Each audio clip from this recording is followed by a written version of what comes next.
ஆனைமுகன், ஆறுமுகன், அம்பிகை பொன்னம்பலவன், ஞானகுரு வாணியை உள்நாடு. இங்கே வந்திருக்கின்ற அனைவர் திருவடிகளையும் முதற்கு வணங்கிக் கொள்கின்றேன். முக்கியமாக ஆறார் வந்தார் அமரர் குழாத்திடை என்பது போல தேவார பாடலை தொடங்கி வைத்த அம்மையார் அவர்களுக்கு என்னை பற்றி தெரியுமா என்று தெரியாது. ஆனால் நல்லூர் அனுபவத்தை வைத்து தொடங்கினார். நல்லூரில் தான் பெருமான் திருவடியை சூட்டுகிறான். அது எப்படி வந்தது என்று எனக்கு தெரியவில்லை. அவர்களுக்கு யாராவது சொன்னார்களா அல்லது அவர்களுக்கு தோன்றியதா என்று எனக்கு தெரியாது. ஆனால் நான் என்னிடம் கையெழுத்து கேட்பவர்களுக்கு எது எமை பணிகொள்ளும் ஆறு நல்லூர் எம்பெருமானார் நல்லவாறு என்று எழுதுவேன். நல்லூரன் என்று தன்னை சொல்லிக்கொண்டு ஊரான் என்பதாகவும் சொல்லிக் கொண்டவர் சுந்தரமூர்த்தி சுவாமிகள். திருநாவுக்கரசருக்கு அனுபவம் வந்தது நல்லூரில். மனம் வந்த நல்லூரில் திருஞான சம்பந்த பெருமானுக்கு. இங்கே யாழ்ப்பாணத்து நல்லூர் எல்லாம் உங்களுக்கு தெரியும். ஆனால் நல்லூர் ஏதாவது ஒரு வகையில் வல்லூராக இருக்கிறது என்று எனக்கு தெரியும். அந்த வகையில் நான் தெரிந்து அந்த நல்லூரில் பிறக்கவில்லை. ஆனால் நல்லூர் என்னுடைய ஊர் இடைகழி நாடு என்பதாக காஞ்சிபுரம் மாவட்டம் சென்னைக்கு அருகே புதுச்சேரி செல்லுகிற வழியில் இடைகழி நாட்டு நல்லூர் என்ற பெயரில் இருப்பது. சிறுபான்ற்றுப்படையை சங்க இலக்கியத்திலே எழுதிய நல்லூர் நத்தத்தனாருடைய அந்த சிறப்பு எனக்கு ஏதாவது ஒரு வகையில் அடையாளமாக இருந்தது. இங்கே யாழ்ப்பாணத்து நல்லூர் ஆறுமுகனாவலர் பெருமானார்கள் நல்லூர் என்ற பெயரால் சிறப்பிக்கப்பட்ட பிறகு அதுவும் பொதுவாக ஜெனீவாவின் பிரஜை என்று தன்னை ரூசோ சொல்லிக்கொள்ள முடியாத வகையில் நாடு கடத்தப்பட்டான். அப்பொழுதுதான் எனக்கு அவனை படித்த பிறகு ஊரோடு சேர்த்து தன்னை அடையாளம் காட்ட வேண்டும் என்பதாக ஒரு அனுபவம் வந்தது. அதுபோலத்தான் இந்த வரலாறுகள் எல்லாம் நமக்கு துணை செய்கின்றன. அந்த வகையில் ஊர் என்ற வகையில் அம்மையார் அவர்கள் தொடங்கி வைத்த அனுபவம் எனக்கு திருவருளால் கிட்டியிருக்கிறது என்பதை பெருமகிழ்ச்சியோடு தெரிவித்துக் கொண்டு, உண்மையில் கலாபூஷணம் அம்மையார் அவர்களுடைய ஆசிரியரையோடு நாம் எல்லோரும் எல்லா காலத்திலும் யார் தலைமை தாங்க வேண்டும் என்பதாக சொல்லுகிறோம் என்று சொன்னால், கல்லாலின் புடையமர்ந்து நால்மறை ஆரங்கம் கற்ற கேள்வி வல்லார்கள் நால்வருக்கும் வாக்கிறந்த போல் நாமாய் எல்லாமாய் அல்லதுமாய் இருந்ததனை இருந்தபடி இருந்து காட்டி சொல்லாமல் சொன்ன நிலை, சொல்லாமல் சொன்ன நிலையை பெயரளவில் வைத்துக் கொண்டிருப்பவர் சாந்தி நாவுக்கரசன். சாந்தி என்றால் சொல்லாமல் இருப்பது, நாவுக்கரசன் என்றால் சொல்லுவது. சொல்லாமல் சொல்லுவது என்ற ஒரு அனுபவம் அந்த பெயரிலே இருக்கிறது என்பதாக சொல்லி, இப்படி சொன்னவர் யார் என்று கேட்டால் வேதநாதன் என்பதாக இந்த அவை அமைந்தது. இதையெல்லாம் அமைத்துக் கொண்டிருக்கின்ற தலைமை தெய்வம் யார் என்று கேட்டால் சண்முகநாதன். சண்முகநாதன் தான் ஆறு, உங்களுக்கெல்லாம் தெரியும், ஆறு முகம். அதாவது அதோமுகம் என்பதையும் இணைத்துக் கொண்டு நஞ்சு உண்ட வரலாற்றையும் சூரபத்மனை அழைத்த வரலாற்றையும் தெளிவுபடுத்திக் கொண்டிருப்பவர் சண்முகநாதன் அவர்கள். அந்த வகையிலே அவர்கள் எல்லாம் நமக்கு வாய்த்தார்கள். இன்னொரு இரட்டையர்கள் இங்கே இருக்கிறார்கள். செல்வ நெடுமாடம் சென்று சேனோங்கி செல்வம் திகழ் செல்வம் அழிகின்ற செல்வம் அதிதோய செல்வர் வாழ்த்தில்லை திட்டம்பலம் மேய செல்வம் கடலேற்றும் செல்வம் செல்வமே என்பதாக செல்லத்துறை ஐயா அவர்கள் என்னை இந்த செலவுக்காக, அதாவது செலவு என்பது பயணம், அடிப்படையாக இருந்தால் அதற்கு வழித்துணையாக இருப்பவர் இந்த செல்வத்தை பற்றி பாடிய திருஞான சம்பந்தர். அந்த திருஞான சம்பந்தம் பிள்ளை அவர்கள் உங்களுக்கு சைவ, அதாவது இந்து சமய, யாழ்ப்பாணம் சைவ பரிபாலன சபை அமைச்சரும் இங்கே அகில இலங்கை சைவ சமய கல்வி பாடசாலை இருவருமாக இணைந்து செயல்கிறவர்கள். இவர்களுடைய இணைப்பும் எல்லாவற்றிற்கும் மூலமாக நாங்கள் நந்தி மரபு என்று சொல்லுவது போல நந்தினி மரபிலே அவர்களுடைய அப்பாவும் தந்தி சண்முகலிங்கமும் என்னை இங்கே அமைத்திருக்கிறார்கள். உங்கள் முன்பாக என்னை பெருமான் விளங்க வைக்க வேண்டும் என்பது உங்களுடைய அனுபவ கூட்டத்தின் தெரிவு இந்த அடியார் பேரவை நம்முடைய விதிமுறையை விளங்க வைக்கட்டும் என்பதாக சேக்கிழார் பெருமானுடைய அனுபவத்தை முன்னிட்டுக் கொண்டு இந்த தொடக்க உரை அமைத்துக் கொண்டு இனி நாம் வகுப்பிற்கு இந்த தேநீர் இடைவேளைக்கு பின் தொடங்கலாம் என்பதாக சொல்லி விடைபெறுகின்றேன். நன்றி, வணக்கம். ஞான செல்வர்களாக ஏற்றிருக்கின்ற உங்கள் அனைவருடைய திருவடிகளையும் வணங்கிக் கொள்கின்றேன்.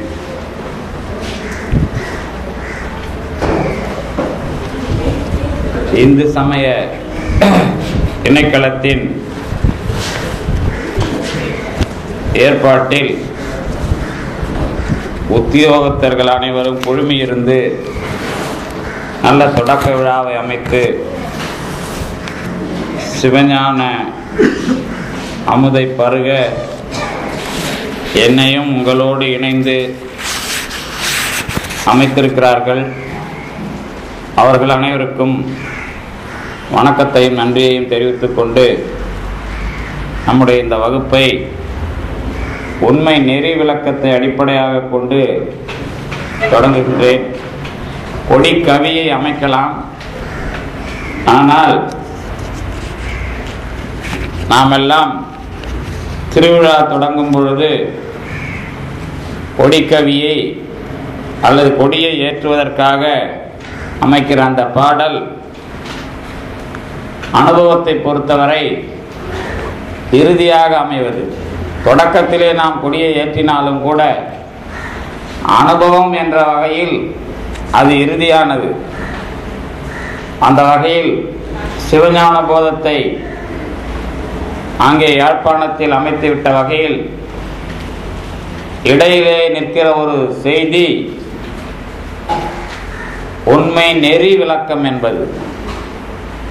ஏனென்றால் என்னுடைய அனுபவம் எப்படிப்பட்டது என்பதை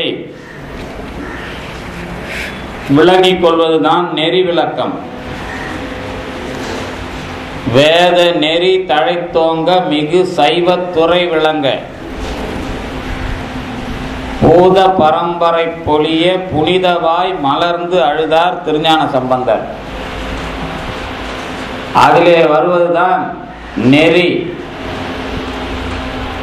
சைவத்துறை. இந்த நெறி ஒன்று, துறை ஒன்று. அதே மாதிரி உண்மை விளக்கம் ஒன்று, உண்மை நெறி விளக்கம் ஒன்று. உண்மை விளக்கத்தை நீங்கள் எல்லாம் தொடக்க காலத்திலேயே படித்திருப்பீர்கள். ஆனால் உண்மை விளக்கம் என்பது நமக்கெல்லாம் எப்படி அமைந்தது என்பதை கேட்கும் பொழுது ஒரு சிறிய இடைவெளி வரும். உண்மை விளக்கம் என்றால் என்ன என்பதை தெரிந்து கொண்டால்தான் உண்மை நெறி விளக்கம் என்பது என்ன என்று தெரிய வரும். உண்மை நெறி என்பது என்ன என்று தெரிந்தால்தான் நாம் சைவ துறையை சேர்ந்தவர்கள் என்பதாகிய ஒரு முடிவை சொல்ல முடியும். வேத நெறி தழைத்து ஓங்க மிகு சைவ துறை விளங்க.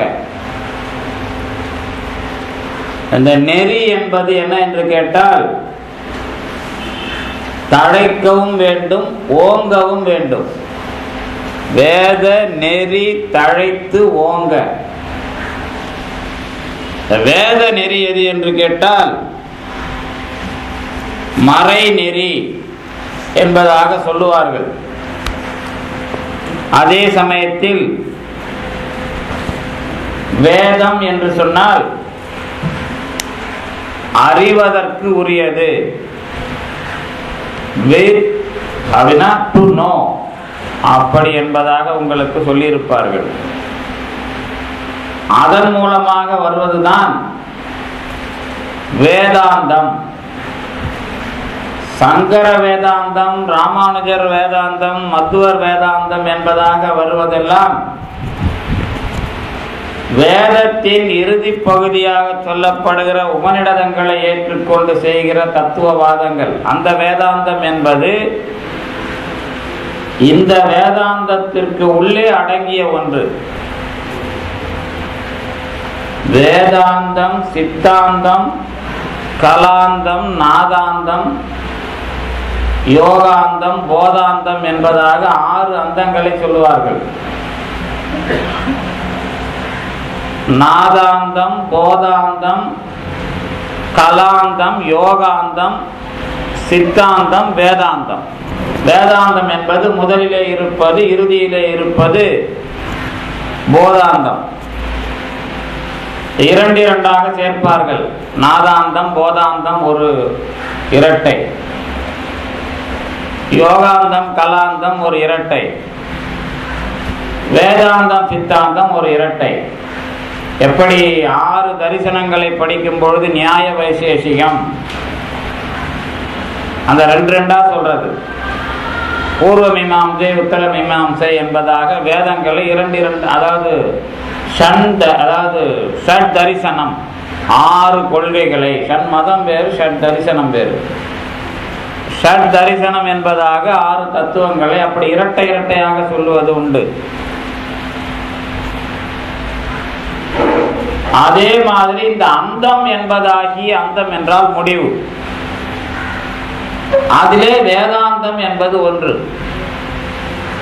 வேதாந்தம் என்பது அறிவினால் பெறப்படுகிற முடிவுகள், என்னுடைய அறிவை பயன்படுத்தி நான் பெறுகிற முடிவுகள்.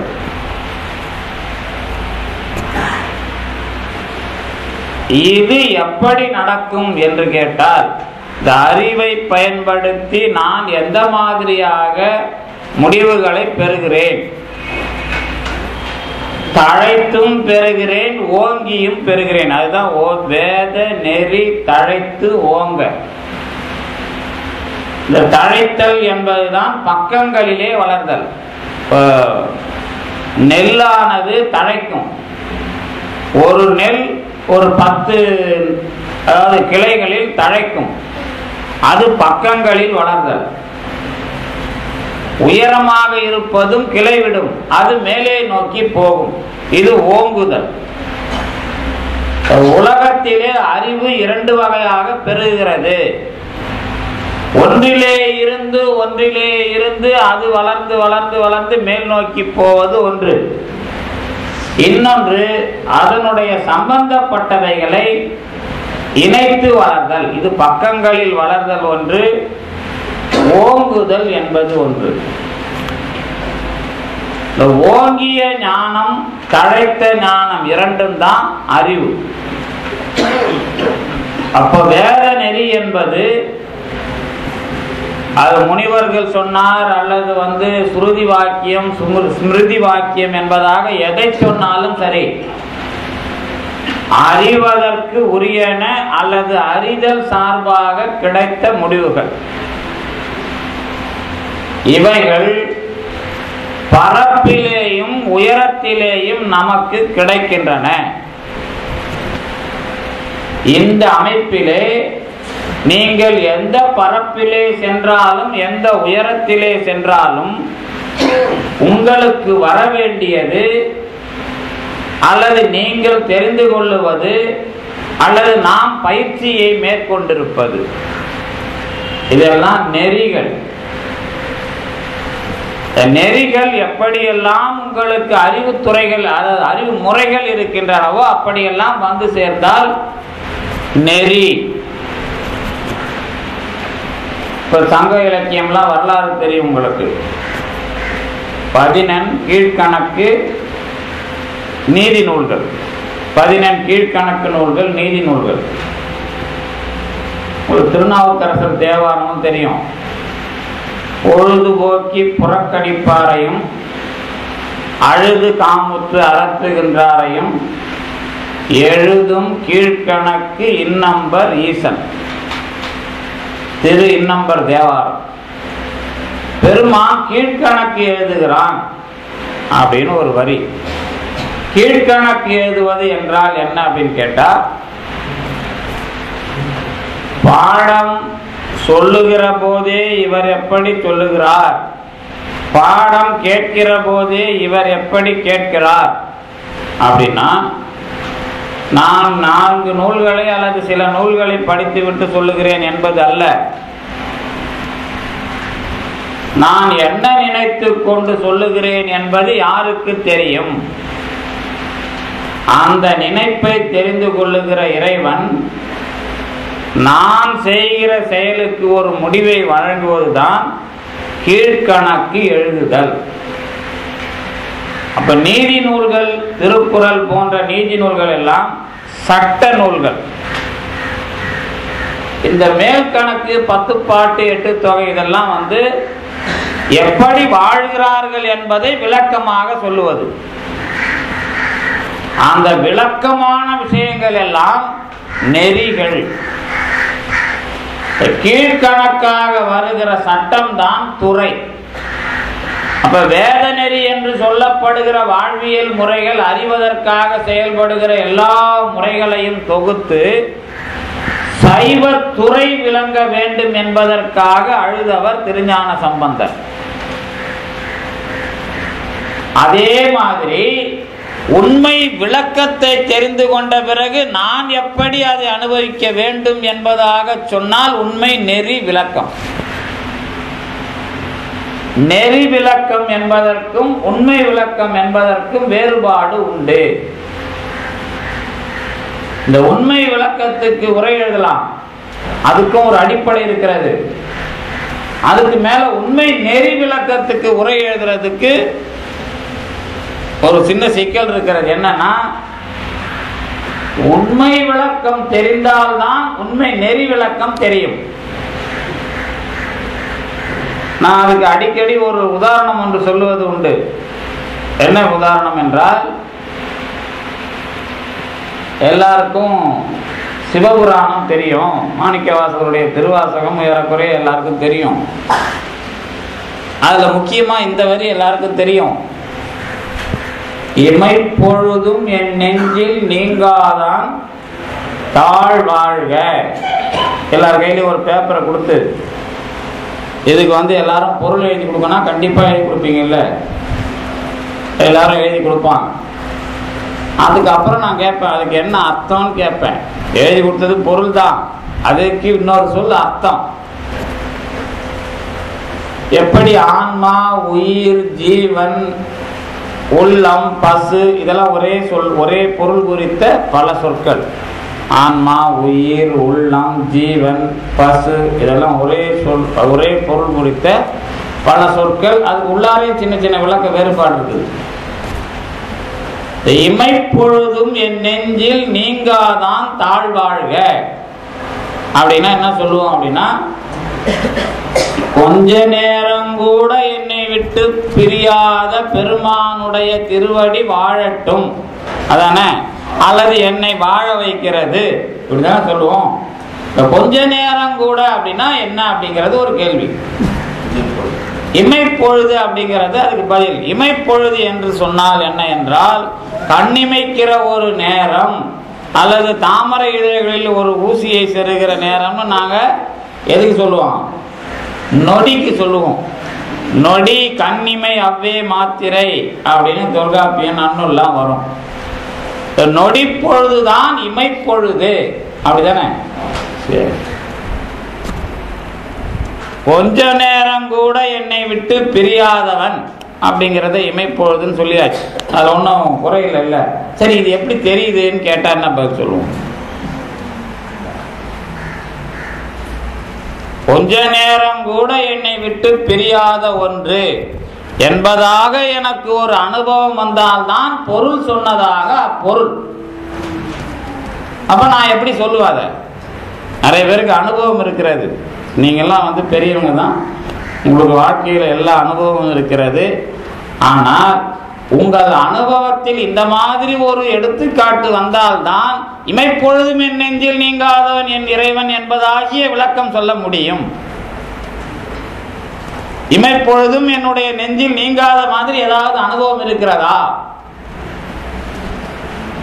அப்படி இல்லைன்னா திருவாசகத்துக்கு பொருள் சொல்லலாம் எழுதக்கூடாது. ஒருவேளை என்னுடைய வாழ்க்கை அப்படி இல்லைன்னா நாம இன்னும் அந்த இடத்துக்கு போக முடியாதுன்னு அர்த்தம். இல்லைன்னா பெருமான் எனக்கு அது மாதிரி ஒரு அனுபவத்தை இமைப்பொழுதும் நீங்காத மாதிரி ஏதாவது ஒரு அனுபவத்தை ஏதாவது ஒரு குறிப்பிட்ட காலத்திற்குள்ளாகவாவது தந்திருந்து இந்த மாதிரி என்னை பாதித்தது என்பதாக சொன்னால்தான் அது அதற்குரிய எடுத்துக்காட்டாக ஆகும். அப்ப அது மாதிரி நம்ம வாழ்க்கையில் ஏதாவது நடந்ததா அப்படின்னு தெரிஞ்சாதான் நீங்க அதுக்கு பொருள் தெரிந்து கொண்டதாக ஆகும் அப்படின்னு நான் சொல்வேன். நாம தான் கேட்கும் போதே நமக்கு பாதி நேரம் வந்து நம்ம காது தலை நிற்குதா, கை நிற்குதா, இல்லை உடம்பு நிற்குதா, பேனா நிற்குதா, அதுக்கு தான் நான் அங்கே சொற்பொழில் யாழ்ப்பாணத்தில் சொல்லும்போது சொன்னேன், பாராயணம் என்பதே எப்பொழுது சித்திக்கும் என்று கேட்டால், நான் திருஞான சம்பந்தர் ஒரு முறை பாடினால் சித்திக்கும், நாம எத்தனை முறை பாடினால் சித்திக்கும் என்று நமக்கு உள்ளே இருக்கிற இறைவனுக்குத்தான் தெரியும். ஏன்னா பாடும்போது பொருள் தெரியாது, பொருள் தெரிஞ்சு அதுக்கப்புறம் பாடிக்கிட்டே போகும்போது வேற வேற அந்த வரி மாறிடும். அதுக்கப்புறம் எங்கேயாவது ஒரு வரி திருப்பணம் கொண்டாந்து பாம்பு தள்ள மாதிரி கொண்டாந்து விட்டுடும். அதுக்கப்புறம் வேற நினப்பு வரும். இந்த மாதிரி விஷயத்தெல்லாம் தாண்டி நீங்க ஒரு தடவை பாடினதா பெருமான் கணக்கு எடுத்துட்டான்னா அன்னைக்கே நீங்க கேட்டதெல்லாம் நடக்கும். அதுக்கு சில பேர் 45 தடவை பாடினா தான் நடக்கும், சில பேர் 108 தடவை பாடினா தான் நடக்கும், சிலர் 108 நாளைக்கு பாடினா தான் நடக்கும். 108 தடவை பாடுறதா, 1008 தடவை பாடுறதா, எந்த மாதிரி அதில் ஒன்றி இருந்து நினைமின்கள் உந்தமக்கு ஊனம் இல்லை. அதுதான் அதுக்கான அடிப்படை, பாராயணத்துக்கான அடிப்படை. அது நடக்காதுலாம் கிடையாது. ஏன்னா அதை திருவருள் மெய்மொழின்னு நமக்கு சொல்லியிருக்கிறாங்க. அது நடக்கும், அதில் ஒன்றும் பிரச்சனை இல்லை. ஆனால் எப்படி பாடுகிறோம் என்பது தான் அதில் இருக்கிற பிரச்சனை. அந்த மாதிரி இமைப்பொழுதும் என் நெஞ்சில் நீங்காதான் தாழ் வாழ்க அப்படின்னு சொன்னா, உங்களுக்கு வாழ்க்கையில் எந்த ஒன்று நமக்கு கொஞ்ச நேரம் கூட பிரியாத அனுபவமாக தாக்கி இருக்கிறது,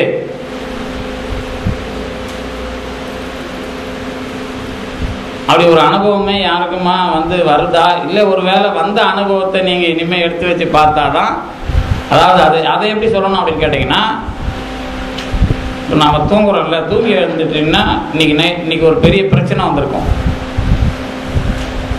அந்த பிரச்சனையில் நான் தூங்கி எழுந்திருப்பேன். ஆனால் அடுத்த நாள் காலையில் அந்த பிரச்சனை என்னை பாதிச்சிருக்காரு. ஏன்னா நான் ஓரளவுக்கு தெம்பா அடுத்த நாள் வேறு என்ன பண்ணி நாம் அதில் சமாளிக்கலாம்லாம் ஒரு தெம்பு கிடைச்சிடும். அதுவும் பாதிச்சதா அர்த்தம் இல்லை. இந்த சித்தம்னு ஒன்று இருக்கும். இந்த புத்தி மனம்ங்கிறதுக்கு போக சித்தம் எது வரைக்கும் வேலை செய்யும் அப்படின்னு கேட்டிங்கன்னா, எது வரைக்கும் வேலை செய்யும்? உறக்கம் வரைக்கும் வேலை செய்யும். சொப்பனத்தில் 25 கருவி சூக்கும உடம்பு வேலை செய்யும்லாம் படிச்சிருக்கோம். ஆனால் சொப்பனத்திற்கு பிறகு உறக்கம் வரும்போது சித்தம் இருக்கும். அங்கே சித்தங்கிற ஒரு அந்த கரணம் இருக்கும். அதுக்கு என்ன அர்த்தம் அப்படின்னு கேட்டிங்கன்னா, தூக்கத்திலேயே புலம்பிக்கிட்டு அதுவே பாதித்து கடவுளை அனுபவிக்காமல் எழுந்திருக்கிறது. அந்த மாதிரி ஒரு அனுபவமாக நம்மளை தாக்கின ஒரு விஷயம். நான் சொல்கிறது நுட்பமாக பார்த்தீங்கன்னா தெரியும். அதாவது இப்போ இருக்கிறது தூங்காதவங்களை விட்டு இப்போ எல்லாருக்கும் 35 கருவி வேலை செய்யும். சாக்கிரத்தில் ஜாக்கிரதையாக இருக்கிறாங்கன்னா அவங்களுக்கு 35 கருவி வேலை செய்யும். 35 கருவியிலிருந்து கொஞ்சம் தலையை கவுத்துங்கிறாங்கன்னா அவங்களுக்கு 25 கருவி தான் வேலை செய்யும். அது கண்டத்துக்கு போயிடுச்சு உயிர்னு அர்த்தம். அதுக்கு பிறகு இதயத்துக்கு உயிர் போகுதுன்னா சித்தம், பிராணன், புருடன், இந்த 3 தான் வேலை செய்யும், மற்றதெல்லாம் இருக்காது. அப்போ இந்த 3ல் சித்தம்ங்கிறது என்னன்னா அதுதான் கலங்கிறது, அதுதான் பிரச்சனைகளை பாதிக்கிறது. நான் இதுக்கு கீழே அந்த சித்தனை எந்த பிரச்சனை என்னை பாதித்ததோ அதை தாண்டி நான் தூங்க போனால் கடவுள் வந்து உன்னை ரெஸ்ட் கொடுத்துருவாரு, அதை ரெஃப்ரெஷ் பண்ணிடுவார். அந்த மாதிரி இல்லாமல் நான் தூங்கின மாதிரி இருக்கும், ஆனால் கொரட்டெல்லாம் விட்டுருப்போம். ஆனால் தூங்கினதே இருக்காது, எழுந்திரிக்கும் போதே அதே விஷயமா அந்த மூளை சூடாகவே இருக்கும். காய்கறி வெட்டும் போது கையை வெட்டிப்பாங்க, அப்புறம் வந்து மறந்துடும். மற்ற இன்னும் அது 10 மணிக்கு போகணும்னா அது மறந்துடும், தள்ளி போகும், எதை செய்யறதுன்னு தெரியாது. அந்த ஒரே பிரச்சனை தாக்கும். இந்த மாதிரி ஏதாவது ஒரு பிரச்சனை வந்ததுன்னா தான் நீங்க வந்து இமைப்பொழுதும் என் நெஞ்சில் நீங்காதவங்கிறத அனுபவிக்கிறதுக்கு தகுதியானவன்னு அர்த்தம். என்ன ஆரம்பமே பிரச்சனையா இருக்குதுன்னு நினைக்க வேணாம்.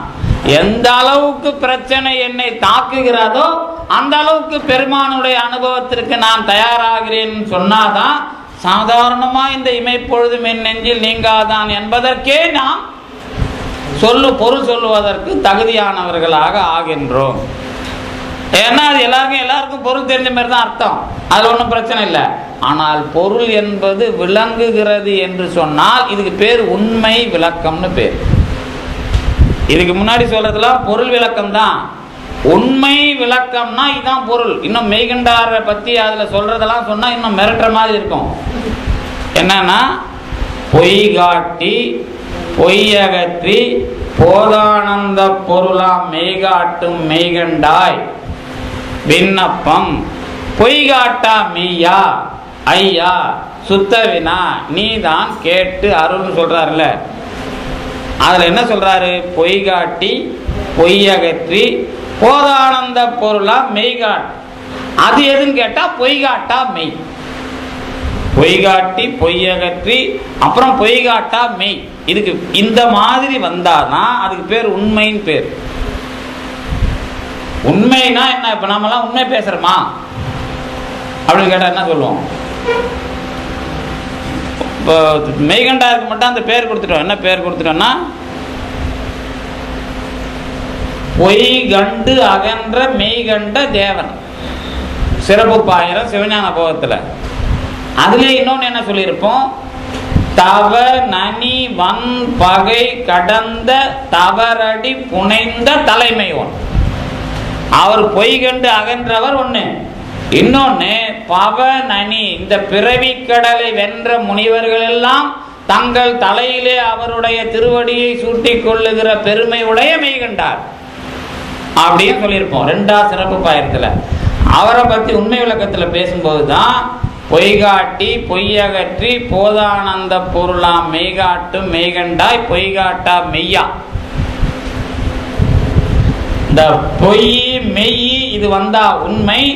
இந்த உண்மை விளக்கத்துக்கு பிறகு வர்றதா உண்மை நெறி. அதனால நீங்க 6 பாட்டு இது ஒரு நாள்ல முடிச்சுட்டு வேற ஏதாவது சிவபிரகாசம் எடுங்கன்னு கேட்கறதுக்கு முன்னாடி நான் உண்மை விளக்கம் தெரியுமான்னு கேட்டேன். அதுதான் நான் உண்மை விளக்கம்னா என்னன்னு சொன்னேன். ஏன்னா உண்மை விளக்கம் தெரியும். 6 தத்துவம் சொல்றாருல்ல முதல்ல. அதுக்கு எதுல இருந்து தொடங்குறாரு உண்மை விளக்கத்துல? உண்மை விளக்கத்தின் நீங்க படிச்சிருப்பீங்க. உண்மை விளக்கத்தை தொடக்கத்துல எதுல இருந்து ஆரம்பிக்கிறார்? ஆகாயத்தில் ஆரம்பிக்கிறாரா? அது தெரியும். அது எதுல இருந்து ஆரம்பிக்கிறாரு? நான் தான் தெரியுமே. 6 தான் 36 எனக்கும் தெரியுமே. அதை எதுல இருந்து ஆரம்பிக்கிறார்? 6 தத்துவம் உண்மை விளக்கத்தை எதுல இருந்து ஆரம்பிக்கிறார்? அப்ப இங்க உண்மை நெறி விளக்கத்தை என்ன சொல்றார்? மண்முதல் வடிவு காண்பதுவே ஆரம்பிக்கிறார்ல. அப்ப உண்மை விளக்கத்துக்கும் உண்மை நெறி விளக்கத்துக்குமான தொடர்பு என்ன? உங்களுக்கு சொல்லுவாங்க தோற்ற முறை ஒடுக்க முறைம்பாங்க, அது வேற. ஆனா மண்ணில இருந்து தொடங்காத உலகம். அப்ப அதுக்கும் இதுக்கும் மண்ல இருந்து தொடங்குறாருன்னா இங்கேயும் தத்துவ ரூபம் என்பதை சொல்ல வருகிற காலத்தில் மண் முதல் வடிவு காண்பதுவே தத்துவ ரூபம்னு தொடங்குவார்ல. தொடங்கும் போது அதுக்கான அடிப்படை என்ன? இது சொல் பொருள் விளக்கம் மட்டும் இல்லை. இந்த அடிப்படை தான் நம்மை, அதாவது எந்த மாதிரியான அனுபவத்திலே நிறுத்துகிறதுங்கிறது. இப்ப சைவ சித்தாந்தம்னா நேற்று கூட நான் அதான் சொன்னேன். அத்து விதி. அதாவது இங்க நிறைய பேருக்கு சைவ சித்தாந்தம் படிக்கிற மாதிரி தெரியும். ஆனா கடைசியில சங்கரருடைய அத்வைதத்துல போய் எல்லாம் மாயை, நம்ம எப்போ நானே கடவுள் அப்படிங்கிற மாதிரி கடைசியில ஒரு ஆசை அங்க போய் நின்றுடுவாங்க. எங்க போய் வேதாந்தத்துல போய் நின்றுட்டு நான் ஞானி, நான் தான் யாரு, நான் தான் கடவுள்ன்ட்டு அங்க போயிடுவாங்க. நம்ம கடைசி வரைக்கும் அந்த மாதிரி சொன்னா சைவ சித்தாந்தி இல்லைன்னு தெளிவாக இல்லை. அதை நான் இந்த உண்மை நெறி விளக்கம் முடியும் போது நமக்கு சிவபோகத்தில் அது வந்துடும். ஏன்னா அப்போ அத்வைதம் சொன்னாதான் அது புரியும். ஏன்னா அப்போதான் நமக்கும் கடவுளுக்கும் நல்ல வேளை நான் அங்கே சிவஞான போதை எடுத்ததுனால இப்போ நமக்கு அது இப்போ எளிமையாக நமக்கு அது அந்த புரியுது. அது ஒன்றும், அதாவது அனுபவத்தை சைவ சித்தாந்த அனுபவமாகவே எப்படி அமைப்பது அப்படிங்கிறது. அதனால நமக்கு அதில் ஒன்றும் குறையில்லை.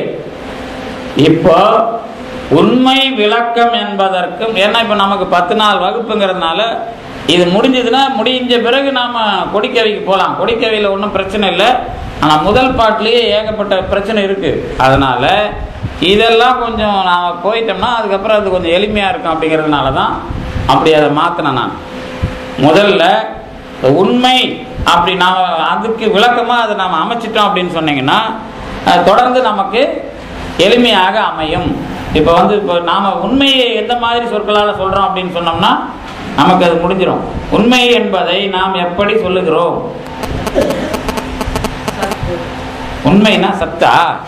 இந்த மாதிரி வார்த்தைலாம் வேணாம். நான் சாதாரணமாக நமக்குள்ள கேட்குறேன்.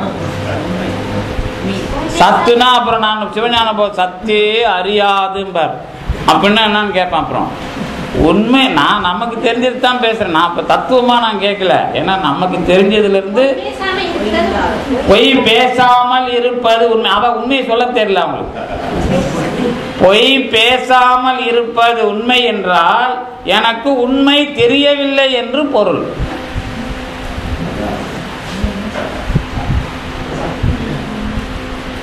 மெய் அப்படி அதுக்கு ஆப்போசிட் பொய். சரிக்கு எதிர் தவறு. இந்த மாதிரி இருக்கு. மெய் என்பதற்கு எதிர்ச்சொல் பொய். உண்மை என்பதற்கு எதிர்ச்சொல் எது? அது உள்ளது இல்லது. ஆமா, அந்த உபாயம்லாம் கிடையாதுங்க. அதான் வாய்மை பொய்மை. அதான் உள்ளது இல்லதுல தான் வரும். உண்மைக்கு அது 3 சுழி நான் போட்டு எழுதுறீங்க. அங்க 2 சுழி தானே போட்டு எழுதுறீங்க. அப்புறம் எதிர்ச்சொல் இல்லாத ஒரு சொல் உண்மை. தமிழ்ல இது உண்டு, வேற எங்கேயும் அது கிடையாது. தமிழ்ல இந்த மாதிரி இன்னொரு சொல் ஒன்று உண்டு. ஒழுக்கமும் அப்படிதான். ஒழுக்கம் அப்படிங்கிறது ஒழுகு அப்படிங்கிறது ஒழுக்கு அப்படிங்கிற ரெண்டும் சேர்ந்தது ஒழுக்கம். அந்த மாதிரி உண்மை என்பது எதிர்ச்சொல் இல்லாத ஒன்று. அதை உள்ளதுன்னு சொல்லக்கூடாது, இல்லதுன்னு சொல்லக்கூடாது, சரின்னு சொல்லக்கூடாது, தவறுன்னு சொல்லக்கூடாது, மெய்யின்னு சொல்லக்கூடாது, பொய்ன்னு சொல்லக்கூடாது. உண்மை என்ற ஒன்றை சொன்னால்தான் நன்று உடையானை தீயது இலானை நரைவெள்ளேறு ஒன்று உடையானைங்கிறதுக்கு பொருள் எழுதுனதா அர்த்தம். ஏன்னா அங்க நன்மை மட்டும்தான். அதாவது பெருமானுக்கு நன்மை மட்டும்தான் இருக்கிறது, தீமை இல்லை அப்படிங்கிறத சொல்லணும்னா உண்மை என்ற ஒரு அனுபவமாக பெருமான் இங்கே எனக்கு விளக்கம் தந்தான் என்பது வந்தால் அதுக்கு பொருள் வரும். அதுக்கு முன்னாடி நல்லது கெட்டது நல்வினை தீவினை இந்த மாதிரி லிஸ்ட் வளர்ந்துட்டே வரும். சரி, இப்போ பொய் என்றால் என்ன? அது கேட்போமே. பொய்னா என்ன, மெய்னா என்ன? தற்காலிகமாக இருக்கிறதுக்கு பேர் பொய்யா. இப்போ விஷயம் என்ன அப்படின்னா, வாழ்க்கை பொய்மையும் வாய்மை இடத்த குறை தீர்ந்த நன்மை பயக்கும் எனின் அப்படின்னு திருவள்ளுவர் ஒரு திருக்குறளை மெய் பொய் என்ற ஒரு விசாரணைக்கு பிறகு வைத்து விட்டார்.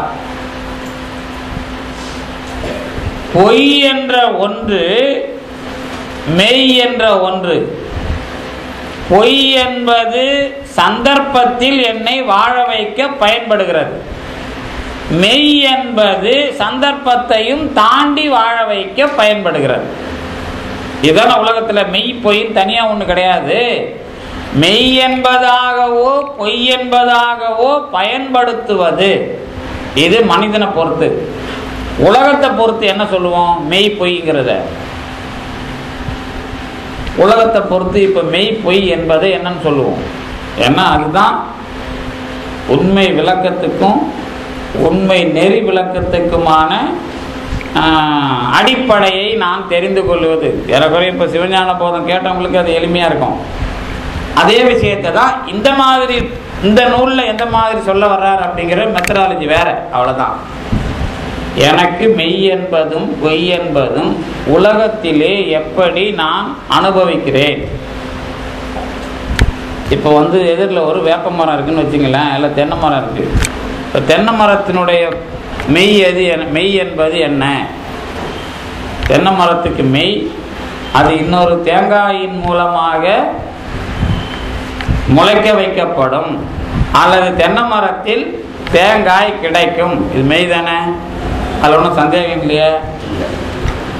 ஆமாம், தென்னை மரத்தில் தேங்காய் காய்க்கிறது, தேங்காயின் மூலமாகத்தான் தென்னை மரம் வளர்ந்திருக்கிறது.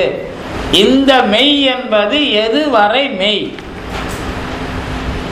இந்த கேள்விதான் நம்மை இந்த மெய் பொய் என்பதாக சொல்லுகிற எதிர்நிலைகளை தாண்டி எந்த உண்மையை அறிய வேண்டுமோ அந்த உண்மைக்காக நம்மை கொண்டு செல்லுவது. இப்போ தேங்காய் மரம், தென்னை மரம் அப்படிங்கிறதுக்கு எதிர்மரம் என்ன? தென்னை மரத்துக்கு வேற ஒரு மரம் வேப்ப மரம் எதிர்மரம் தானே. தென்னை மரம்னு ஒன்று இருக்கு, வேறுபட்ட இன்னொரு மரம் வேப்ப மரம். வேப்ப மரத்தை விட வேப்பங்காயை போட்டால், வேப்பங்கொட்டையை போட்டால் தென்னை மரம் வரவில்லை. அப்ப இது ஒரு மெய், சரிதானே? இந்த மெய்கள் எல்லாம் எந்த மெய்யில் அடங்கும்? அப்படி ஒரு மெய்யை கண்டுபிடித்தால் அது அடுத்த கட்டத்தை நோக்கி நம்மை வளர்க்கிறது. இந்த மெய் இன்னொரு மெய்க்கு எதுக்கு போகும்னா, இந்த உலகத்தில் நான் ஒரு தென்னை மரத்தை பார்த்தேன், அது போய் இன்னொரு தென்னை மரம் வருது, இன்னொரு தென்னை மரத்தையும் நட்டுருக்குறாங்க, இந்த தென்னை மரத்தை அறுத்தாச்சு, இது இல்லாமல் போச்சு. இப்போ தென்னை மரமே இல்லாமல் போகலை, தென்னை மரம்லாம் இருந்துகிட்டு இருக்குது. இதுக்கு பேர் எப்படி ஆரம்பிச்சிருப்போம்? உலக பொருள்களை பற்றிய உண்மையை பற்றி ஆராய்ச்சி செய்யும் பொழுது இந்த உலகம் எப்படிப்பட்டது என்பதை முடிவு செய்வது உண்மை. இதிலே பார்க்கிற விஷயங்கள் எல்லாம் மெய், சரிதானே? இதுல என்ன மெய்? நாம இப்ப முடிவுக்கு வர்றோம். இந்த பார்க்கிற தென்னை மரம் கொஞ்சம் அப்படி நம்ம கிட்ட வந்தா பார்க்கப்படுகிற நானும் நீங்களும், இவங்கெல்லாம் யார் அப்படின்னு ஒரு கேள்விக்கு பதில் சொல்லணும்.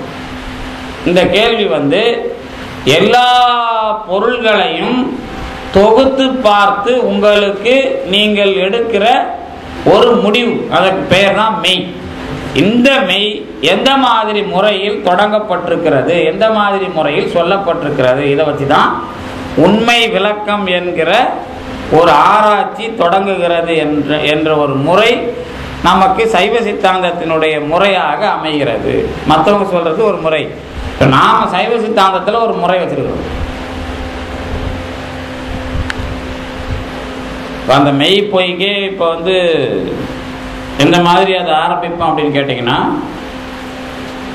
நாம் சொல்கிறது எல்லாம் நமக்கு தெரிஞ்ச வகையில் மெய், அதுவே இன்னொருத்தருக்கு தெரிஞ்ச வகையில் நாம் சொன்னது பொய். இப்படி பொய்யும் மெய்யும் மாறி மாறி சண்டை போட்டுக்கொண்டு கடைசியில் பொய் இன்னது மெய் இன்னதுன்னு சொல்லிட்டு தெளிவாக சொல்லி, அதுக்கப்புறம் பொய்யும் மெய்யும் இல்லாத ஒரு உண்மையை பற்றி பேசுறது அப்படின்னு நம்ம அந்த மெத்தடாலஜி அந்த பாட்டுக்கு வச்சுருக்கிறோம். நமக்கு அனுபவமாக அந்த மெய்கண்டார் சொன்னதை வச்சு அல்லது நாம் உண்மை நெறி விளக்கத்துக்கு போகிறதுக்கு முன்னாடி இந்த முறை என்பது ஒரு அறிவு ஆராய்ச்சி முறை. அதுக்கு பேர் அறிவு ஆராய்ச்சி முறை. உங்களுக்கு அதுவும் தெரியும், இன்னொரு விஷயம் தெரியும் உங்களுக்கு என்ன அப்படின்னா, அதை நான் இங்கே சொல்லிக்கணும். தத்துவம் என்பதற்கும் சமயம் என்பதற்கும் வேறுபாடு உண்டு. சமயம் என்பது ஆங்கிலத்தில் ரிலீஜன், தத்துவம் என்பது பிலாசபி. சமயம் என்பது நெறி, தத்துவம் என்பது துறை. தத்துவம் என்பது முடிவுகள், சமயம் என்பது நெறி என்று சொன்னால் பயிற்சி, தியரி அண்ட் பிராக்டிஸ். பிலாசபி அப்படின்னா தியரி, ரிலீஜன் சொன்னா பிராக்டிஸ். உலகத்தில் நிறைய சமயம் இருக்கிறது, கிறிஸ்துவம் இஸ்லாம் இதெல்லாம் வெறும் ரிலீஜன் தான். பிலாசபி நிறைய பேர் பேசியிருக்கிறார்கள். இப்போ காண்ட், பெர்ட்ரண்ட் ரசல் இந்த மாதிரி ஆட்கள் எல்லாம் பேசினது வெறும் சங்கரர் பேசினதும் வெறும் பிலாசபி தான், சமயம் கிடையாது. சமயம் இல்லாத தத்துவம் நிறைய பேர் பேசியிருக்கிறார்கள். தத்துவம் இல்லாத சமயமும் உலகத்திலே இருக்கிறது. சமயம் சார்ந்த ஒரு தத்துவம் சைவ சித்தாந்தம். சமயம் என்பது நமக்கு சமயம் என்பதை நாம் காட்டுகிற நமக்கு இருக்கிற ஆதாரங்கள் எல்லாம் திருமுறைகள். நமக்கு தத்துவ நூல்களாக அமைந்தவை மெய்கண்ட சிவஞான போதம் முதலிய மெய்கண்ட நூல்கள். அவைகள் சாத்திரம், இவைகள் தோத்திரம். இந்த மாதிரி தொடர்ந்து இணைத்து கொண்டே வந்து சமயம் சார்ந்த தத்துவமாக சொல்லுகிற சைவ சித்தாந்தத்தில் பொருள்கள் பல வகையானவை முடிவான பொருள்களாக ஏற்றுக்கொள்ளப்பட்டிருக்கின்றன. இதனால இதுக்கு ஒரு பேர் என்னன்னா பல்பொருள் உண்மை கொள்கை.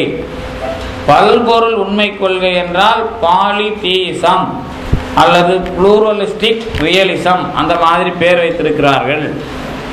இதுக்கு மேல இந்த உலகம் ஒரு பொருளால் தான் இருக்கிறது, அது பிரம்மம் மட்டும்தான் சொன்னவர் சங்கரர். அதனால அவரோட கொள்கைக்கு பேர் மோனிசம், ஒரு பொருள் உண்மை கொள்கை மோனிசம். டியூவலிசம், இருபொருள் உண்மை கொள்கை மத்துவர். அந்த இரண்டு பொருளுக்குள்ளேயே அந்த பல்பொருள் பேசியவர் ராமானுஜர். இப்போ நமக்கு என்ன அப்படின்னா, ராமானுஜருக்கு நமக்கும் சின்ன வேறுபாடு தான். நாம் நிறைய பொருள்களை தனித்தனியாக ஏற்றுக்கொள்வோம், அவர் ஒன்றிலேயே வைத்து பலவற்றை சொல்லுவார். நம்முடைய கொள்கை பல்பொருள் உண்மை கொள்கை. இதில் நாம் தெளிவாக இருந்தால் தான் இதுக்கு பிறகு வர்ற விஷயத்தில் நாம் ஏன் அந்த முடிவு எடுத்தோம் அப்படிங்கிறதுலாம் வரும். இந்த ஏன் முடிவு எடுத்தங்கிறத அவங்க எந்த பொருளை ஏற்றுக்கிட்டாங்க அப்படின்னு நான் போகலை. இந்த உலகத்தை வைத்து நான் உலகத்தை மெய்யாக பார்க்கிறேன். அந்த மெய்யாக பார்த்ததன் மூலமாக எனக்கு கிடைத்த உண்மை முடிவு. இந்த உண்மை பெற்ற பிறகு நான் அதிலே பயிற்சி எடுப்பது உண்மை நெறி விளக்கம். முதல்ல உலகத்தை மெய்யாக பார்ப்பது என்றால் என்ன, மெய்யாக பார்த்த பிறகு எனக்கு கிடைக்கிற உண்மையான முடிவு எது, இந்த உண்மையான முடிவை என்னுடைய வாழ்க்கையில் அல்லது அனுபவிப்பது அல்லது பயிற்சியாக கொள்வதுதான் உண்மை நெறி விளக்கம். இப்போ இந்த பொருள்களை நான் உண்மையாக பார்ப்பது என்பதுதான் என்ன என்று, அல்லது மெய்யாக பார்த்து உண்மையை கண்டுபிடிப்பது என்ன என்ற கேள்விக்குத்தான் இந்த உலகப் பொருளை பற்றிய ஆராய்ச்சிக்கு நாம் போகிறோம். இந்த உலகப் பொருளை பற்றிய ஆராய்ச்சியில் மரத்தை வைத்துக்கொண்டு நாம் பார்த்தோம். அதே மாதிரி முடிவாக நாம் என்ன பண்ணுறோம் அப்படின்னா, உலகம் என்றால் எதை பற்றி நாம் பேசுகிறோம் என்று சொன்னால், எதை பற்றி பேசுகிறோம்? உலகத்தை பற்றி பேசுகிறோம்னா எதை பற்றி பேசுகிறோம்?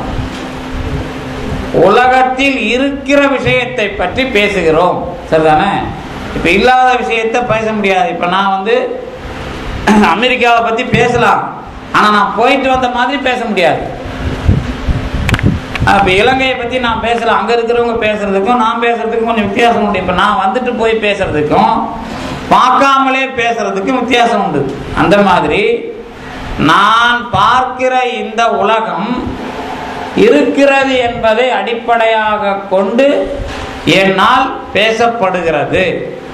இருக்கிறது என்பதை எப்படி பேசுகிறோம் என்பதுதான், அல்லது அதை பற்றி நாம் எப்படி முடிவெடுக்கிறோம் என்பதுதான் முதல் கட்ட ஆராய்ச்சி. இந்த முதல் கட்ட ஆராய்ச்சியை முடிச்ச பிறகு அதுக்கப்புறம் நீங்கள் வந்து அந்த உண்மை நெறி விளக்கம் என்ற அந்த பாடத்துக்கு நேராக போகும்போது இன்னும் சில பட்டியல்லாம் தேவைப்படும். அதை நம்ம மதியம் பார்த்துக்கலாம்.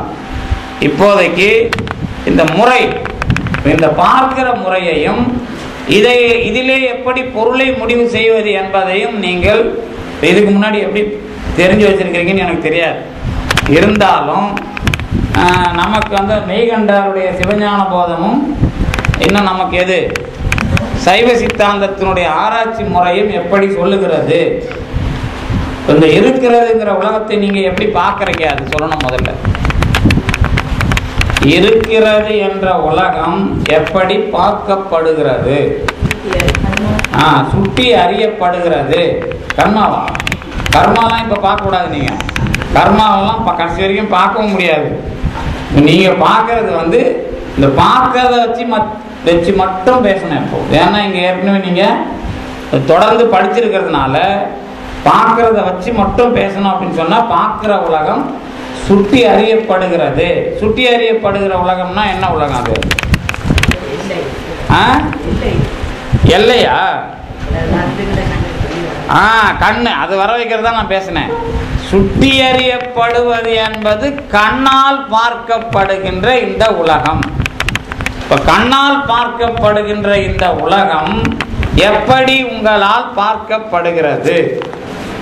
கண்ணால் பார்க்கப்படுகிற இந்த உலகத்தை எப்படி பார்க்கிறீர்கள்?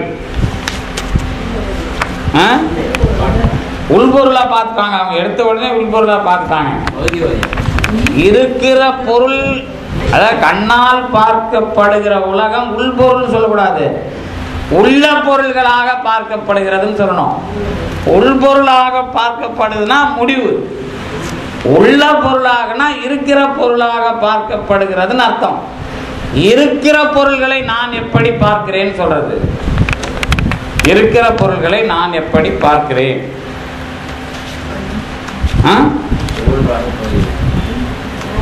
அது உங்களுக்கு தெரிஞ்சிருக்குது. ஆனா எப்படி பார்க்கிறேன்னு உங்களுக்கு சொல்றதுக்கு வந்து கொஞ்சம்,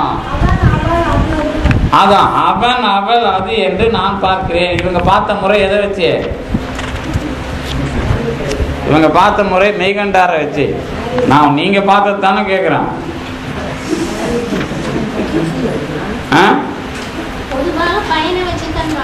அவங்க பையனை வச்சே பார்த்துட்டாங்க. நான் உங்களை பார்க்கும் பொழுது, அதாவது நிறம், வடிவம், அந்த இதுதான் கண்ணால பார்க்கறது. நிறத்தையும் அந்த வடிவம், ஷேப், ஃபார்ம், அப்புறம் உருவத்தினுடைய அமைப்பு, இதை பார்க்குறேன். இது தவிர ஏதாவது பார்க்குறீங்களா? அப்புறம் அவன் அவள் அதுன்னு எப்படி பார்த்தீங்க? இப்போ பெண்களுக்கு 19 வயசு அந்த இதுக்கு பிறகுதான் நான் பெண்ணுன்னு தெரியுமா? அப்புறம் அவன் அவள் அதுன்னு எப்படி பார்க்குறாங்க? நான் ஆண் என்றும் பெண் என்றும் குழந்தை பருவத்தில் தெரியாதுல்ல.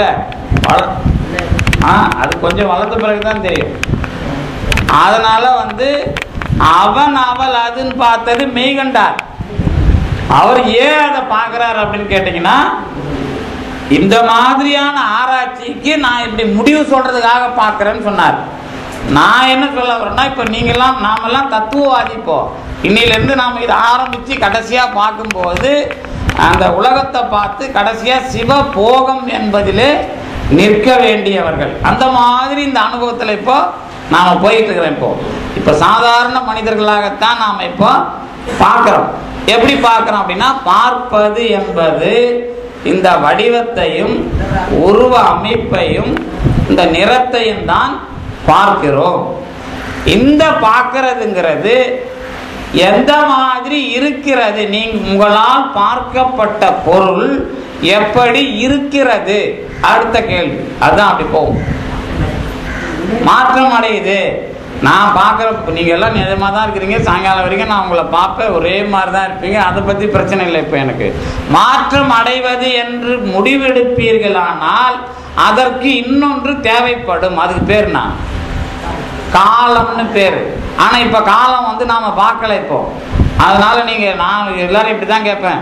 இப்போ எனக்கு வயசு என்ன ஆகுதுன்னா, அவர் காலையில் சொன்ன மாதிரி 42 ஆகுது. 42 எனக்கு வயசுன்னு எப்படி தெரியும்? எனக்கு அது வயசு டேட் ஆஃப் பர்த் எனக்கு எங்க? நான் பிறந்ததிலே இருந்து இந்த பூமி சுற்றுவதை வைத்து வயசு சொல்லுகிறேனே ஒழிய என் வயசு கிடையாது. அது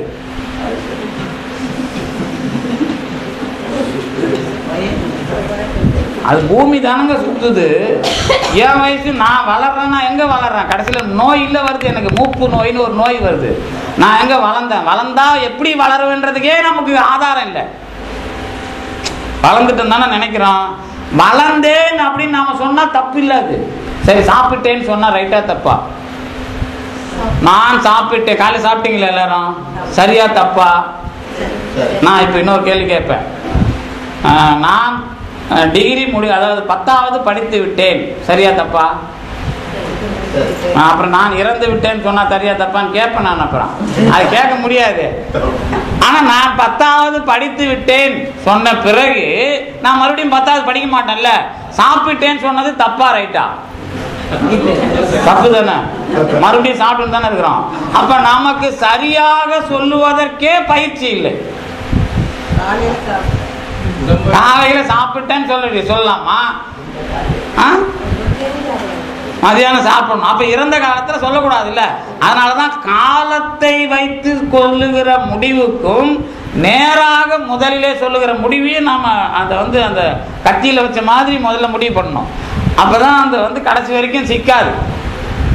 அதனாலதான் இந்த பார்க்கிறேன் என்று சொன்னா இப்ப எப்படி பார்க்கிறேன் என்பது நிகழ்காலம். எனக்கு இந்த தமிழ் தெரியாதவங்களுக்கு பாடம் எடுக்கும் போதுதான் ஒரு விஷயம் நான் கண்டுபிடிச்சேன். என்னன்னா, நான் பார்க்கின்றேன் எழுதுறதுக்கு பார்க்கிறேன் எழுதுறோம்ல, ரெண்டு எழுதுறோம்ல, இந்த கிருன்னு ஒரு இடைநிலை போடுவோம். கிரு கிருன்னு கின்று கிரு. ஆமா, இப்ப கின்று கிரு ஏன் ரெண்டா எழுதணும்? இப்ப வேற மொழிக்காரனுக்கு ஒண்ணு சொல்லி கொடுத்தா போதாதா? ரெண்டு ஏன் எழுதணும்? வேற மொழிக்காரனுக்கு இன்னும் நாங்க கூ எழுதும் போது இன்னொரு பிரச்சனை வரும். கூவை மேல சூழ்ச்சி போட்டு எழுதினாதான் அவன் உடனடியாக கத்துப்பான். இப்படி ஒரு கா போட்டு இப்படி ஒரு ஊ ஏன் எழுதுறேன்னு கேட்பான். நீங்க காவுக்கு எழுதிட்டீங்கன்னா ஒரு கொம்பு போட்டா கா வந்துடும். அதே மாதிரி ஜென்ரல் ஃபார்ம் கூல வராது, கூ நெடில வராது. இப்போ இதெல்லாம் திருத்துறதுனா தான் அவன் அடுத்த மொழிக்காரன் இதுக்கு ஒரு மார்க் போட்டால் போதும், அடுத்த மொழி படிக்கணும்னு வருவான் நம்மகிட்ட. நீங்கள் இதுக்கு ஒரு 1000 ரூல்ஸு, அப்புறம் இறந்த காலத்துக்கு ஒரு 1000 ரூல்ஸ் எழுதினீங்கன்னா அவன் எப்படி வருவான்? இறந்த காலத்துக்கு நம்ம தமிழில் ஒவ்வொரு வினைச்சொல்லுக்கும் ஒரு ரூல்ஸ் எழுதி கொடுக்கணும். அப்புறம் இப்போ நான் அதுக்கு ஒரு இலக்கணம் எழுதிட்டு இருக்கிறேன். அதனால எனக்கு இந்த பிரச்சனை தெரிஞ்சது. கிரு கின்று ஏன் 2 வர வேண்டும்? ஏன் வரணும் அப்படின்னா, அவை நடக்கிறனன்னு எழுத முடியாது உங்களால, நடக்கின்றனன்னு எழுதி ஆகணும். அப்ப கின்று என்பது கண்டிப்பாக அக்ரிணைக்காக தேவைப்படுகிறது. ஆமா, அது எழுதுல. அப்போ அதெல்லாம் பழசாகி போச்சு. இப்ப நாம கின்று என்பது அது வச்சிருக்கிறோம்ல, ஏன் அதை நாம ஒரே இடைநிலை பயன்படுத்தி எழுதக்கூடாதுன்னு கேள்வி வந்தா அவனுக்கு ஒரு பதில் சொல்லணும். அந்த மாதிரி நான் சாப்பிட்டேன் என்று சொல்லுவது கூட நமக்கு, அதாவது நாம உண்மை பேசுகிறோமா என்பதிலே வருகிற சிக்கல். அந்த மாதிரி தான் பார்ப்பது என்பதை நான் பார்க்கிறேன் என்று சொன்னால் என்னுடைய கண்ணிலே தெரிகிற வடிவம், உருவம், அது என்ன நிறம், சரியா? இதிலே பார்க்கப்பட்ட பொருளின் தன்மை எப்படி என்பதை முடிவு செய்வது. பார்க்கப்பட்ட பொருளின் தன்மையை எப்படி இதில் முடிவு செய்கிறோம்? நாம் அப்படி இந்த மாதிரி சொன்னாதான் அது அழுத்தமாயிரும். அதுக்கப்புறம் இந்த மாதிரி பிரச்சனையே வராது. பார்க்கப்பட்ட பொருளை எப்படி முடிவு செய்கிறோம், இது ரொம்ப முக்கியம். ஏன்னா மண்முதல் வடிவு சிவம், அதாவது மண்முதல் வடிவு காண்பதுவே ரூபம்ங்கிறார்ல. இதுக்கு முன்னாடி இந்த விஷயத்துல எல்லாத்துலயும் நீங்க தெளிவாயிடணும். சிவம் என்பதையும் நான் தத்துவ ரூபமா சொன்னா நீங்க ஒத்துக்கணும். நீங்க சிவம்னா அங்க கடவுள்னு சொல்லக்கூடாது. எதுல? உண்மை நெறி விளக்கத்துல. அதுக்கு முன்னாடி இதை நான் பார்க்கணும் இப்போ. ஏன்னா சிவம்னா எல்லாருக்கும் கடவுள் தான் தெரியும். ஆனா மாயை தத்துவத்துல வரும்போது அது கடவுள் இல்லை, கடவுளா எப்படின்னு நாம பார்க்கணும். அந்த மாதிரி இப்ப நமக்கு பார்க்கப்பட்ட பொருள் இந்த மாதிரி மூன்றாக பார்த்தீர்களே, அது எப்படிப்பட்டது? அது எப்படிப்பட்டது? அதான் இருக்கிற பிரச்சனை நமக்கு. அது எப்படிப்பட்டது சொல்லுங்க. பார்க்கப்பட்ட பொருள், கண்ணினால் பார்க்கப்பட்ட அல்லது தோற்றத்தை காட்டுகிற பொருள் எப்படி இருக்கிறது?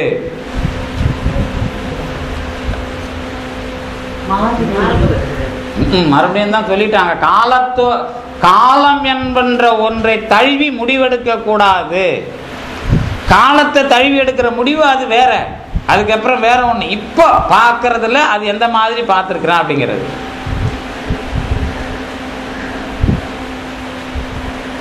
சரி, இப்போ அந்த நாற்காலி நல்லா எல்லாருக்கும் மேலே தெரியுது இல்லை? இப்போ நாற்காலியை நாம் என்ன பார்க்குறோம்? சிவப்பு நிறம் உடையது, 4 கால்களை உடையது, முதுகிலே சாய்கிற பலகை உடையது, கையை வைப்பதற்கான பலகை உடையது, இந்த மாதிரி பார்க்குறீங்கல்ல? சரிதானே? அது இப்போ நான் சொன்னதில் என்ன தெரியுது? ஒரே மாதிரி சொல்ல தெரியல எனக்கு. பார்க்கப்பட்ட அதே பொருளை இது மாதிரி இருக்குதுன்னு என்னால் சொல்ல முடிஞ்சுதா? 4 கால்களை உடையது, முதுகுக்கு ஒரு சாய்கிற பலகையை உடையது, கையிலே வைப்பதற்கு ஒரு கைப்பலகை உள்ளது, இப்படிலாம் சொன்னல. அதுக்கு பேர் என்ன? பார்க்கப்பட்ட எந்த பொருளும் கூட்டணி பொருள். என்னால் ஒரே மாதிரி பென்சில்னு நான் அதுக்கப்புறம் நீங்கள் ஒரே பேனா காமிச்சு இது பேனா ஒன்றுன்னு தான் சொல்லுவீங்க. அப்புறம் நான் கொப்பி எங்கே, மை எங்கே, குச்சி எங்கன்னு கேட்பேன். ஆமாம், அதனால் பார்க்கப்பட்ட எந்த ஒரு பொருளும் தனிப்பொருளாக பார்க்கப்படவில்லை. இதுதான் முதல் முடிவு. ஆமாம், பார்க்கப்பட்ட எந்த பொருள்களும் தனி உறுப்பு என்பதாக பார்க்கப்படவில்லை. உறுப்புகளின் கூட்டாகத்தான் பார்க்கப்பட்டது. இப்போ உங்களுக்கு ஞாபகம் வரும், அவயவமாக பார்க்கப்பட்டதுன்னு சொல்லியிருப்பாங்க. சுட்டி அறியப்பட்டது அவயவமாக பார்க்கப்பட்டதுன்னு சொல்லியிருப்பாங்கல்ல. சுட்டி இது என்று சொல்லப்பட்ட பொருள் இதுல என்ன வந்தது? இப்போ இதுல என்ன முடிவு? அந்த பொருளே பார்க்கப்படவில்லைங்கிறதான் முடிவு. நான் பார்க்கப்பட்டது கூட்டு பொருள். நான் எந்த ஒரு பொருளையும் என்னவா பார்க்கல, தனி பொருளாக பார்க்கவில்லை அப்படிங்கிற முடிவும் அதுக்குள்ளார இருக்கு. அதனாலதான் நாம் அருவம் என்பதை இந்த மாயைன்னு ஒன்று சொன்னா உண்மையா பொய்யாங்கிறத எங்க இருந்து ஏத்துக்கிறோம் அப்படிங்கிறதுக்கு ஒரு மெத்தடாலஜி இதுக்குள்ளே இருக்கும். அப்படி இல்லைன்னா அது இருக்காது. அப்போ பார்க்கப்பட்ட இந்த பொருள்கள் பார்க்கப்பட்ட வகையில் கூட்டு பொருள்களாகத்தான் இருக்கிறது. முடிஞ்சிச்சா? சரி, இந்த பார்க்கப்பட்ட பொருளுக்கு இன்னொரு விஷயம் ஒன்று இருக்குது. என்ன இருக்கு? இப்போ இதே மாதிரி என்னையும் சேரை பார்க்குறீங்க, மைக்கை பார்க்குறீங்க. என்னவா புரியல? பிரிக்கலாம். அதுதான் பிரிக்கலாம். கூட்டு பொருள் சேர்க்கையாக இருக்கிறது, அதில் ஒன்றும் பிரச்சனை இல்லை. அடுத்து இன்னொரு முடிவு இதில் இருக்குது. இப்போ என்ன முடிவுனா, மரம், நாற்காலி, மைக்கு, நான் இதெல்லாம் பார்க்குறீங்கல்ல, இந்த பார்க்குற எல்லாத்தையும் இப்போ சேர்த்து வச்சு நான் காமிச்சிட்டேன். மனுஷன்லேருந்து மரம் வரைக்கும் சேர்த்து பார்க்குறேன். இப்போ இந்த பார்க்குறதுல என்ன தெரியுது அப்படின்னு கேட்டால் என்ன சொல்லுவோம்? இந்த மைக்கை பார்க்குறதுக்கும் என்ன பார்க்குறதுக்கு என்ன வித்தியாசம்? கொஞ்சம் மிரட்டுற வேலை இது. நான் பேசுறேன்னா இதில் பார்க்குறீங்களா? நீங்கள் பேசுறதையா பார்த்தீங்க? வாய் தான் அசையுது. நான் நல்லா கேட்டுங்க, நான் கேட்குற கேள்வி கவனமாக கேட்கணும்.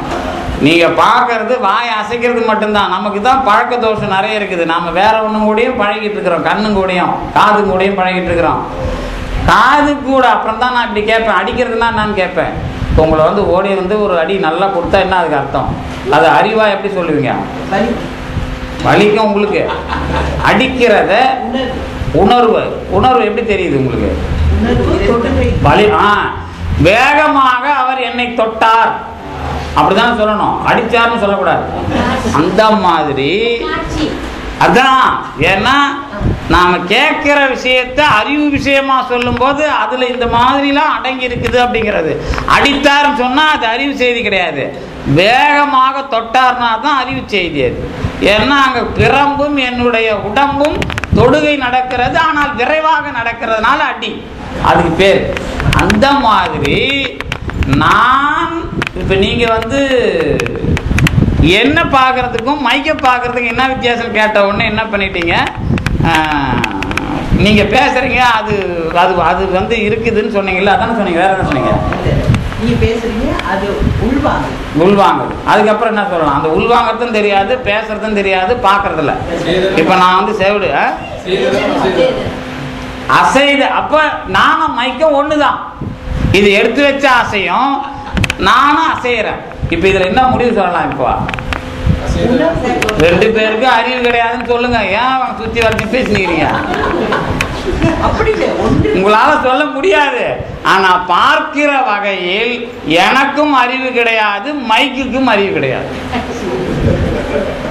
அதை ஏத்துக்கிட்டாதான் முதல்ல பார்க்கிறத நான் எப்படி ஏத்துக்கிட்டேன்னு அர்த்தம். பார்க்கிற வகையில் என்னுடைய கண்ணுக்கும் அறிவு கிடையாது, மூக்குக்கும் அறிவு கிடையாது, காதுக்கும் அறிவு கிடையாது, மைக்குக்கும் அறிவு கிடையாது. ஆமா, நீ ரொம்ப ஏத்துக்கிறது கஷ்டமா இருக்குது. எப்படா இவருக்கு அறிவு இல்லைன்னு சொல்லலாமேன்ட்டு. அறிவு பொருளை நீங்கள் பார்க்கவில்லை. சரிதானே? அப்ப பார்க்கப்படுகிற எந்த பொருளுக்கும் அப்பா இது ஏத்துக்கிட்டீங்கன்னா போதும். அவங்க அதை ஏத்து வைக்கிறதுக்கு நான் யாழ்ப்பாணத்தில் பட்ட பாடு பெரிய பாடு. எனக்கு அறிவில்லை நீங்க எப்படி சொல்லலாம்?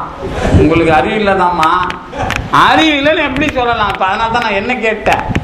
நீங்க உங்களை கேட்டா அது தாக்கிடுச்சுன்னா கடைசி வரைக்கும் அந்த வாசனையை போக்குறதுக்கு பெருமான் பூதமா வரானா பேயா வரானா கனவுல வந்து எப்படி எடுக்கிறான்னு தெரியாது. அப்போ உங்களுக்கு அது வாசனை மலமாக போயிடும். அப்புறம் வாசனைனா இந்த மாதிரி எதையாவது கேட்டுட்டு மைண்டில் போட்டுட்டா கனவு உலகத்தில் வந்து பெருமான் அதை கழட்டணும். அப்படி இல்லைன்னா அந்த பிறவிக்கு அது வந்து ஈடேற்ற முடியாது கடவுளால். அதனால நான் என்னையே கேட்டுக்கிறேன், என்ன கடவுளா நானான்னு நம்ம பார்த்துருவோம். அதனால இப்போ பிரச்சனை என்ன அப்படின்னாக்கா, இதான் பார்க்கப்படுகிற எந்த ஒன்றுக்கும் அறிவு இல்லைங்கிறத தெளிவாக ஏற்றுக்கிட்டா உங்களுக்கு இப்போ நாம சைவ சித்தாந்தம் என்பதில் ஒரு நல்ல வெற்றி கிடைச்சிடுதுன்னு அர்த்தம்.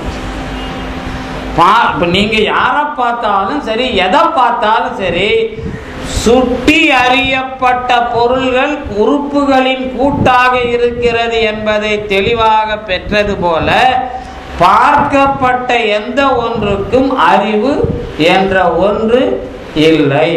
சரிதானே? இதுல ஒன்றும் சந்தேகம் இல்லையா?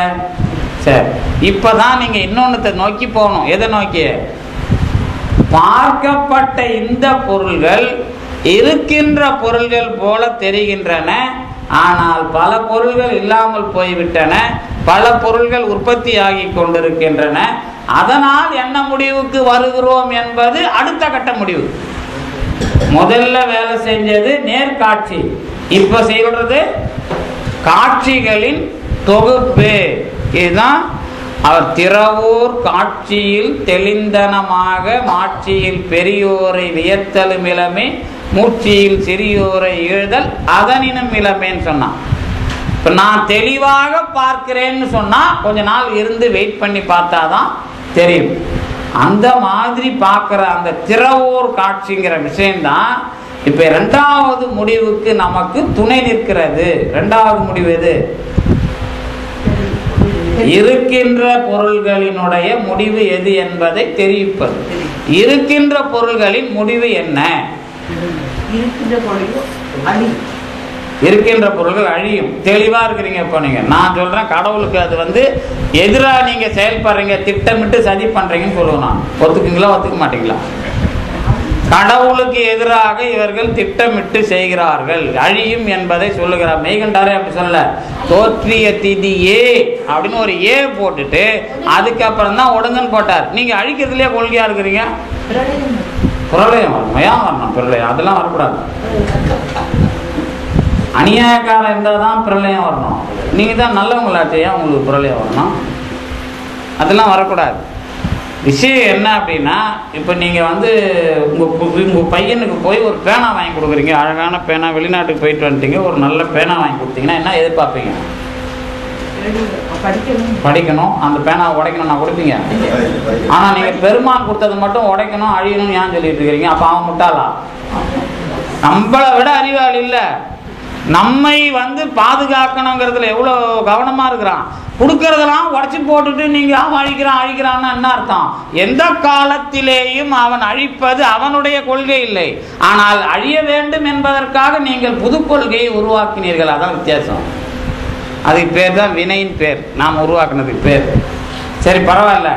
இப்போ என்ன விஷயம் அப்படின்னு கேட்டிங்கன்னா, இந்த அழிவது என்று சொல்லுவது காட்சிகளால் பெறப்பட்ட முடிவு. தொடர்ந்து பார்த்த காட்சிகளால் பெறப்பட்ட முடிவு எது என்று கேட்டால், இது ஒரு பொருள்கள் தோன்றி கொண்டிருக்கின்றன, ஒரு சில பொருள்கள் அழிந்து கொண்டிருக்கின்றன, ஆனால் இதே முறைப்படிதான் நடந்து கொண்டிருக்கிறது. இந்த முறை என்பது தொடர்ந்து நடந்து கொண்டிருப்பதை பார்த்து என்ன இப்ப சொல்ல போறோம்? சொல்ற முறையில் ஒரு வித்தியாசம் இருக்கு. சொல்ற முறை என்னன்னா, இருக்கின்ற பொருள்கள் ஒரு காலத்தில் தோன்றியன, ஒரு காலத்தில் அழிவன. இந்த முடிவு காட்சி பொருள்கள் என்பதாக பார்க்கப்பட்ட உலகத்தை வைத்து சொல்லப்பட்ட முடிவு. இப்ப அடுத்தது என்ன கேட்பேன், இந்த முடிவுகள்லாம் இந்த மாதிரி போயிட்டே இருந்தால் தான் நடுவில் சின்ன சின்ன இந்த நமக்கு தப்பான கேள்வி வராது. அப்ப என்ன கேள்வி? அடுத்தது கேள்வினா, இந்த பார்க்கப்பட்ட பொருள்கள் அறிவு இல்லாத பொருள்கள் கூட்டாக தெரிகின்றன, தோன்றி நின்று அழிகின்றன என்று சொன்னால், தோன்றி நின்று அழிவது என்பது எப்படி நடைபெறும்? இதுதான் கேள்வி. தானா நடைபெறாது. ஏன் நடைபெறாது என்று கேட்டால், அது வார்த்தை அங்க. இப்ப நீங்க ஒத்துக்கணும், இந்த பொருள் நாற்காலி எந்த காலத்தில் நாற்காலியாக தோன்றுமா? செய்பவன் ஒரு செய்கிற ஆள் வேண்டும். ஏன் நாம இதை இங்க கொண்டு வந்து கேட்கிறோம் அப்படின்னா, இதுக்கு முன்னாடி எல்லாத்துக்கும் அறிவில்லைன்னு சொன்னாதான் இந்த கேள்விக்கு சரியான பதில் சொல்ல முடியும். எல்லா பொருள்களுக்கும் அறிவு இல்லை என்று சொன்னால்தான் இதை இந்த மாதிரியான தோற்றம், இறுதி அல்லது இருப்பு, இதுக்கான விஷயம், இதை செய்கிற ஒரு அறிவாளி தேவை என்பதாகிய முடிவுக்கு நம்மை தடையில்லாமல் கொண்டு சேர்க்கும். தடையில்லாத பதில் வரணும் அப்படின்னா இந்த மாதிரி இருக்கிற அந்த முறைகளிலே நமக்கு அந்த தடங்கள் அல்லது இந்த புரிதல் இல்லாத பிரச்சனை இருந்தால் தான் வரும். இப்போ நமக்கு அறிவாளின்னு ஒன்று வந்துருச்சா? ஆனால் அறிவாளியை நீங்கள் பார்த்துருக்கிறீங்களான்னு ஒரு கேள்வி உண்டு. அறிவாளியை பார்க்க முடியாதுல்ல? அறிவாளியை பார்த்துருக்கிறீங்களா? எங்கே பார்த்துருக்கீங்களா? அப்படி இல்லைங்க. அது என்னதான் கண்ணாடி வச்சு போய்ப்பா. அறிவாளியை நான் ஆணாகவும் பெண்ணாகவும் பார்த்திருக்கிறேன். அதுவாக பார்க்கப்பட்ட விஷயத்திலேயும் அறிவாளித்தனம் உண்டு. ஆனால் ஆண் பெண் என்ற விஷயத்தில் இருக்கிற அறிவாளித்தனம் அதிலே இல்லை. எந்த வகையிலுங்கிறத பின்னாடி பார்த்துப்போம். எல்லா வகையிலையும் அதுங்களுக்கும் உண்டு, நமக்கும் உண்டு. ஆனால் அறிவு வகையில் எந்த வேறுபாடுங்கிறத பற்றி நம்ம இப்போதைக்கு தெளிவாக அதில் முடிவு கட்ட வேண்டாம். என்ன விஷயம் அப்படின்னா, இந்த உலகத்தை பார்க்கிற காலத்தில் நாமும் சில பொருள்களை செய்கிறோம். இந்த செய்கிற விஷயத்துக்கு தான் உதாரணமாக எதை எடுத்துன்னு வந்துருவாங்க? குயவன் நமக்கு தெளிவாக இருக்கிறான். இப்போ நீங்கள் மண்பாண்டையை யாராவது யூஸ் பண்ணுறீங்களா? இங்கே மண்பானை யூஸ் பண்ணுறீங்களா? இங்கே தயிருக்கு மட்டும் பயன்படுத்துறீங்க. அதுவும் கடையில் கொடுக்குற சட்டியை தான் வாங்கி வரீங்க. சரி, சாதமாக சமைக்கிறீங்க. சரி, பரவாயில்ல, விட்டுருங்க. இப்போ நான் சமைக்கலாம் போக மாட்டேன். அது இப்போ பிரியாணி ஏதாவது வாய்ப்பு வரும்போது தான் சமைக்கிற விஷயம். இந்த மண் பாத்திரம் அதே மாதிரி எதை பார்த்தாலும் உருவாக்குகிற ஒரு தன்மை, சரிதானே? உருவாக்குவதற்கு என்று இருக்கிற பொருள் ஒன்று, உருவாக்குபவன் வேறு. உருவாக்குகிற பொருள், பயன்பாடு, இந்த மாதிரி விஷயங்களை வைத்துக்கொண்டு இந்த மாதிரி உலகம் தோன்றி நின்று இருக்கிறது என்று சொன்னால், இந்த மாதிரியான ஒருவன் உருவாக்கியது, ஒன்றனுக்கான பயன்பாடு, ஒன்றனுக்கான ஒன்றிலிருந்து உருவாக்குகிற விஷயம் என்பதாக நேரிடையாக முடிவு செய்வதில் எந்த விதமான குறையும் கிடையாதா? ஒன்றும் கிடையாது. சரி, அதில் என்ன சின்ன சிக்கல் அப்படின்னு கேட்டிங்கன்னா, தோற்றுவிக்கப்படுகின்ற பொருள்கள் மாயையிலே இருந்து தோற்றுவிக்கப்பட்டன அப்படின்னு நீங்கள் டைரக்டாக படிச்சிருப்பீங்க, சரிதானே? இப்போ நாம் எப்படி சொல்ல வரப்போறோம் அப்படின்னா, மாயை என்பதை நீங்கள் எப்படி ஏற்றுக்கொள்ளுவது, அது சொன்னாதான் தத்துவ ரூபம் என்பதற்கான அடிப்படை. இப்போ மாயை அப்படிங்கிறத நாம் என்னன்னு சொல்லுவோம்? மாயை, காணல் நீர். மாயையா? மாயைலாம் காணல் நீர்லாம் நீங்க சொல்லக்கூடாது. அதை சொன்னது சங்கரருடைய வேதாந்தம் அல்லது அத்வைதம். உலகம் மாயை அந்த மாதிரியும் நீங்க அவங்க சொல்ற கான்செப்ட்ல அதெல்லாம் ஒரே மாயை பாருல மயக்கம் அப்படின்லாம் சொல்லக்கூடாது. மாயை என்பது தோற்றத்திற்கும் ஒடுக்கத்திற்கும் காரணமாக உள்ள பொருள், சரிதானே? பரிக்கிரக சக்தி இறைவனுடைய பரிக்கிரக சக்தி, வேண்டும் போது பயன்படுத்தப்படும் ஆற்றல். இதெல்லாம் விளக்கம் நல்லா தான் எழுதியிருக்கிறோம், நல்லா தான் படிச்சிருக்கிறோம், அதில் ஒன்றும் பிரச்சனை இல்லை. இந்த மாயை என்பது அருவப்பொருளாக கண்டிப்பாக இருக்கிறது என்பதை நாம் எப்படி ஏற்றுக்கொள்வது? இதுதான் கேள்வி. கனவு காணும்போது மாயை இருக்குதா? என்ன மாயை இருக்கு? காலையில ஒண்ணும் இல்லை. நீங்க அங்கே அத்வைத சித்தாந்தத்துல போய் படிச்சுட்டு வந்து இங்க சைவ சித்தாந்தத்தில் உட்காந்துட்டு இருக்கிறீங்க. நீங்க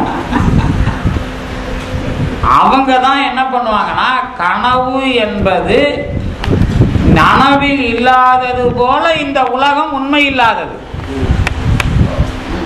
காணல் நீரை பார்ப்பது நீர் போல தெரியும், ஆனால் உண்மையில் நீர் இல்லை, அதுபோல இந்த உலகம் மாயை.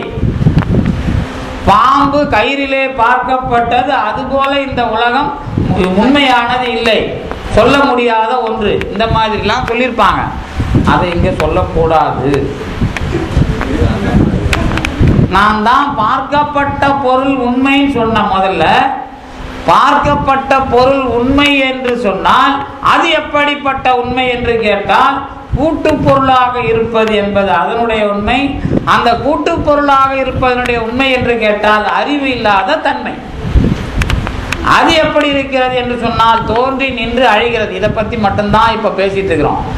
இந்த தோன்றி நின்று அழிகிறது என்று சொன்னால் உள்ளதா இல்லாதான்னு கேட்டப்பதான், நீங்க கனவுல பார்த்தது உண்மை, நனவுல இல்லை, அந்த மாதிரி இல்லாதுன்னு சொன்னா தப்பா?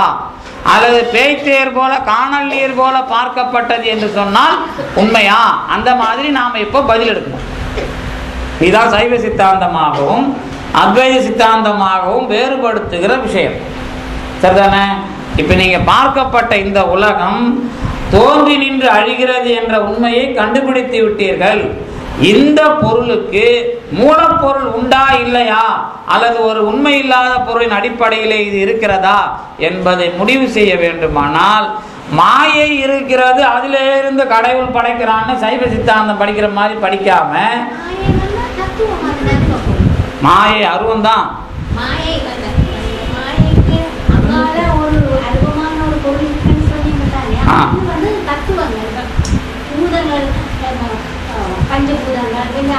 உங்களுக்கு வேற பிரச்சனை இருக்குது, நான் இப்ப அதையும் சொல்லிடுறேன். இப்போ இந்த உலகம் எப்படி இருக்குது அப்படின்னு கேட்டா, இப்போ ஒரு விஷயம் சொன்னல, திருநாவுக்கரசர் தெரிஞ்சான உருவமும் உயிருமாகி ஓதிய உலகம் பார். உருவமாகவும் இருக்கு,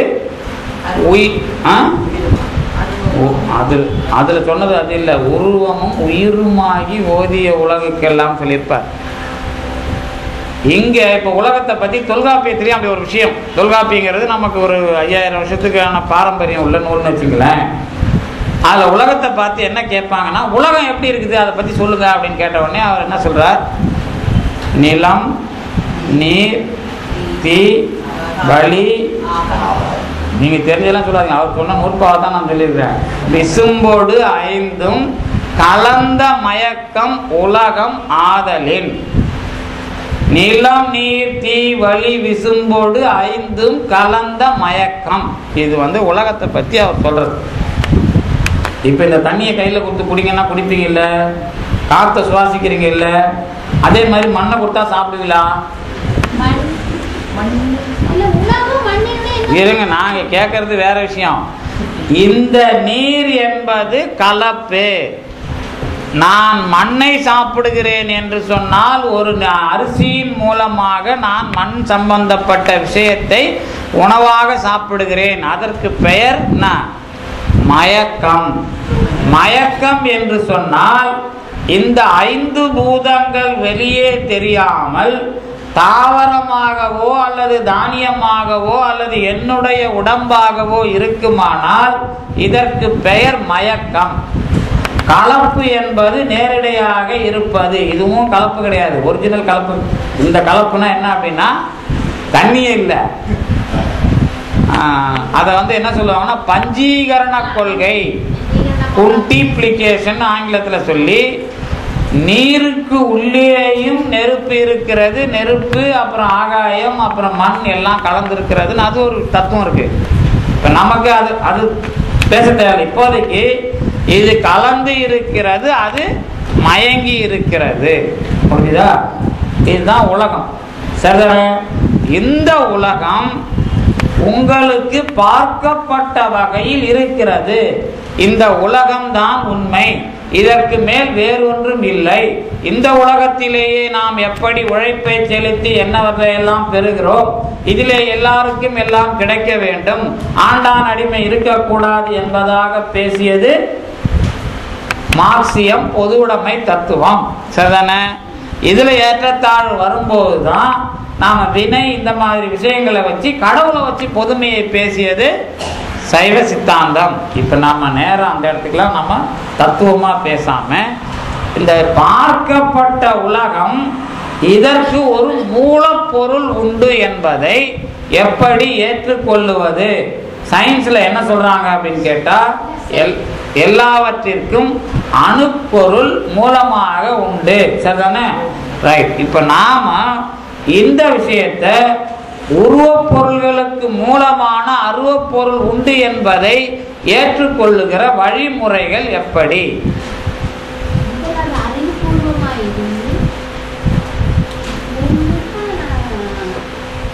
நான் அந்த மாதிரி நீங்க தத்துவத்தை நினைச்சிக்கலாம் பேசக்கூடாது. நான் கேட்கறது ரொம்ப எளிமையா நமக்கு என்ன தெரியுது அப்படிங்கிறது தான். திருஞான சம்பந்தருக்கு கடவுளை தெரியும். இப்போ திருஞான சம்பந்தருக்கு இந்த பூவை பார்த்தா கடவுள் தெரியும், எனக்கு தெரியாது. இப்போ உங்களுக்கு எல்லாம் தெரியும், எனக்கு எல்லாம் தெரியாது. இப்போ அதான் பிரச்சனை. இப்போ என்ன பிரச்சனை? அதான் எனக்கு சில பேருக்கு யோகத்துல தியானத்துல தெரியும், அது நமக்கு தெரியாது. நம்ம என்ன கேட்டா உண்மையை பேசினா, என்ன உண்மை பேசினா நான் எப்படி பேசுவேன்? கடவுள் எனக்கு தெரியாது தானே பேசணும். திருஞான சம்பந்தர் சொன்னதை சொல்லுனா கடவுள் இருக்கிறாருன்னு சொல்லுவேன் நான். ஆமா, அதான் அதுக்கு இருக்கிற இடைவெளி. இது ரெண்டும் நமக்கு தெரியும். இதை நோக்கி நாம போறதுதான் உண்மை விளக்கமும் உண்மை நெறி விளக்கமும். இதுக்கு நடுவால என்ன அப்படின்னா, என்னுடைய அனுபவத்தில் மாயை என்ற ஒன்றை நீங்கள் ஏற்றுக்கொண்டு அதிலே இருந்து சிவம் சக்தி நாதம் விந்து வந்தது என்று சொல்லுவதற்கும், இந்த பக்கம் நம்முடைய காட்சி பொருள்களிலே இருந்து நீங்கள் உலக உண்மையாகிய மாயையை ஏற்றுக்கொள்வது என்பதுதான் உண்மை நெறி விளக்கம். அதனாலதான் மண் முதல் சிவமது ஈராம் வடிவு காண்பது ரூபம், அந்த முறைக்கு தான் அவர் அந்த மெத்தடாலஜி வைக்கிறார். அந்த மெத்தடாலஜியை தான் நேராக நாம் அந்த வரிக்கு தான், இப்போ அந்த ஒரு வரிக்கு தான் நம்ம போயிட்டு இருக்கிறோம். அது எப்படிலாம் போகிறோம் அப்படிங்கிறது தான் இதில் இருக்கிற முறை. அதில் நான் என்னால் பார்க்கப்பட்ட இந்த உலகப் பொருள்கள் தோன்றி நின்று அழிகின்றன என்று சொன்னால், இதற்கான அருவத்தன்மையை நாம் எப்படி ஏற்றுக்கொள்ளுகிறோம்? கேள்வி சரியா புரிஞ்சிச்சு இல்ல? இது நீங்க இதை புரிஞ்சுக்கிட்டாதான் அருவத்தன்மை என்பதை உருவத்தன்மைகளின் மூலமாக ஏற்றுக்கொள்ளுவது என்ற ஒன்று வந்தால்தான் மாயை என்ற அருவப் பொருளை ஏற்றுக்கொள்ளுவது, அதே மாதிரி வினை என்கிற அருவப் பொருளை ஏற்றுக்கொள்ளுவது, ஆணவம் என்கிற அருவப் பொருளை ஏற்றுக்கொள்ளுவது, அதுதான் ஆன்மா என்கிற அருவப் பொருளையும் முடிவு செய்வதற்கு துணை செய்யும். இதுதான் சைவ சித்தாந்தத்துக்கான முறை. அந்த வகையில் இப்போ நாம் பார்க்குற இந்த பொருள்களை ஒரு அருவத்தன்மையில் எப்படி நாம் ஏற்றுக்கொள்ளுவது, அதுக்கான உதாரணம் எது? இப்போ நேற்று கூட நான் இப்போ அந்த உதாரணத்தை விட இப்படி வச்சுக்கோங்க, விதை மரம் வச்சுக்கோமே. முட்டை கோழியை விட விதை மரம், ஏன்னா நம்ம சைவம் படிக்கிறதுனால முட்டையை எதுக்கு கோழியை ஞாபகப்படுத்துவாங்க, அதனால் விதை மரத்தை நாம் ஞாபகப்படுத்தினா அதில் ஒரு சைவம் இருக்குல்ல. அப்போ அதில் என்ன அப்படின்னா, ஒரு விதை நடுகிறோம் சரிதானே? ஒரு விதைக்கு நீர், நிலம், வெப்பம் இந்த மூன்றும் துணை காரணங்களாக இருக்க, அந்த விதையில இருந்து செடி மரம் பழம் வருகிறது, அந்த பழத்திலே இருந்து விதை வருகிறது. இந்த முறையை நாம் எந்த மாதிரி கற்றுக்கொள்ளுகிறோம் இந்த முறையிலிருந்து? அதான் இப்போ இருக்கிற நம்ம கேள்வி. இந்த விதையிலிருந்து மரம் வருகிறது, மரத்திலே இருந்து விதை வருகிறது. இதை எந்த மாதிரி நம்ம மூளையில நாம ஏத்துக்கிறோம்? வாழ்க்கை ஒரு வட்டம். அப்புறம் நான் வட்டமே இல்லைங்கிறேன். உங்களுக்கு வளர்ச்சி தெரியல, நீங்க தான் வட்டத்தில் இருக்கிறீங்க. எப்படின்னா, நான் வளர்கிறேன் என்று சொல்லி 5 வயதில் சாப்பிட்டது, 50 வயது வரை சாப்பிட்டது, இது எல்லாம் சேர்த்தால் ஒரு 50,000 கிலோ மிளகா, புளி, மிட்டாய், சாக்லேட்டு எல்லாத்தையும் சாப்பிட்டு ஒரு 50,000 கிலோவை ஒரு 60 கிலோவில் வச்சிருக்கிறோம். இதுக்கு பேர் நாம் வளர்ச்சின்னு சொல்கிறோம். ஒரு 50 வயசுக்கு போனால் வயசாகி போகுது. அதுக்கு பிறகு குழந்தை ரொம்ப வயசானா குழந்தை மாதிரி வீட்டில் டார்ச்சர் பண்ணுறோம். அந்த குழந்தை, நாம் வளர்த்த குழந்தை நம்மளை பார்த்து டார்ச்சர் பண்ணுது. இதுக்கு பேர் தான் சுழற்சி. அது இல்லைங்க. இப்போ காரண காரியம்னு ஒரு விஷயத்தை சொல்லிட்டாங்க. இப்போ விதைங்கிறது காரணம், அது மரங்கிறது ஒரு காரியம்னு நம்ம என்ன சொல்லுவோம், உடனே விதை ஒரு காரணம்னு சொல்லுவாங்க. நாம் என்ன கேள்வி கேட்போம் அப்படின்னா, விதையில இருந்து மரம் வந்தது, அந்த விதையே வந்ததா அப்படின்னு கேட்டா, அந்த விதையை வந்தது. என்ன விதை வந்தது? மாமரத்துல என்ன விதை வந்தது? மாங்கொட்டை வந்தது. இப்போ தேங்காய் வரல, அது ஒன்று தான் அங்கே நடந்ததை தவிர, அதைத்தான் நாம் பார்த்தோமே தவிர அதே விதை வரல. அது மாதிரியான விதை வந்திருக்குது. இப்போ காரண காரியம் சொல்றீங்களா? அதுக்கு என்ன அர்த்தம்? நான் காரண காரியம் சொன்னால் நீங்கள் இதை எடுத்த உடனே காரண காரியம் படித்து என்னாச்சுன்னா மைண்டில் அது நின்று போச்சு. அப்புறம் நான் கையில் ஒரு குடத்தை கொடுத்து அதை களிமண் ஆக்குங்கன்னு கேட்டுருவோம். அப்புறம் எடுத்துகிட்டு போய் களிமண் ஆக்கி எடுத்துன்னு வாங்க, அப்போ தான் உங்களுக்கு கிளாஸ் நடத்தணும்னு சொல்லி அனுப்பிச்சி விட்டுருவோம். அப்புறம் காரண காரியம் சொன்னால் என்ன அர்த்தம்? காரணத்திலேருந்து காரியம் வந்தால் மறுபடியும் காரணம் வரணுமா இல்லையா?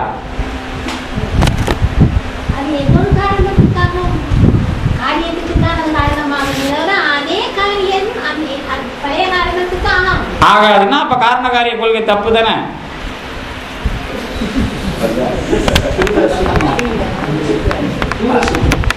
உடனே நமக்கு ஒரு தத்துவத்துல தான் உங்களுக்கு இந்த சமஸ்கிருத வார்த்தை நிறைய கத்துக்குத்துருவாங்க.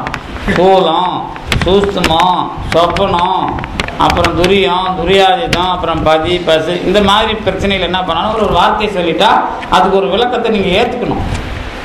அந்த மாதிரி நான் கேட்கல. ஒரு விதை, ஒரு மரம், இன்னொரு விதை, இன்னொரு மரம் என்பது இதனுடைய தொடர்ச்சியான வளர்ச்சிகள். அதுல ஒன்றும் மாற்றம் இல்லையே.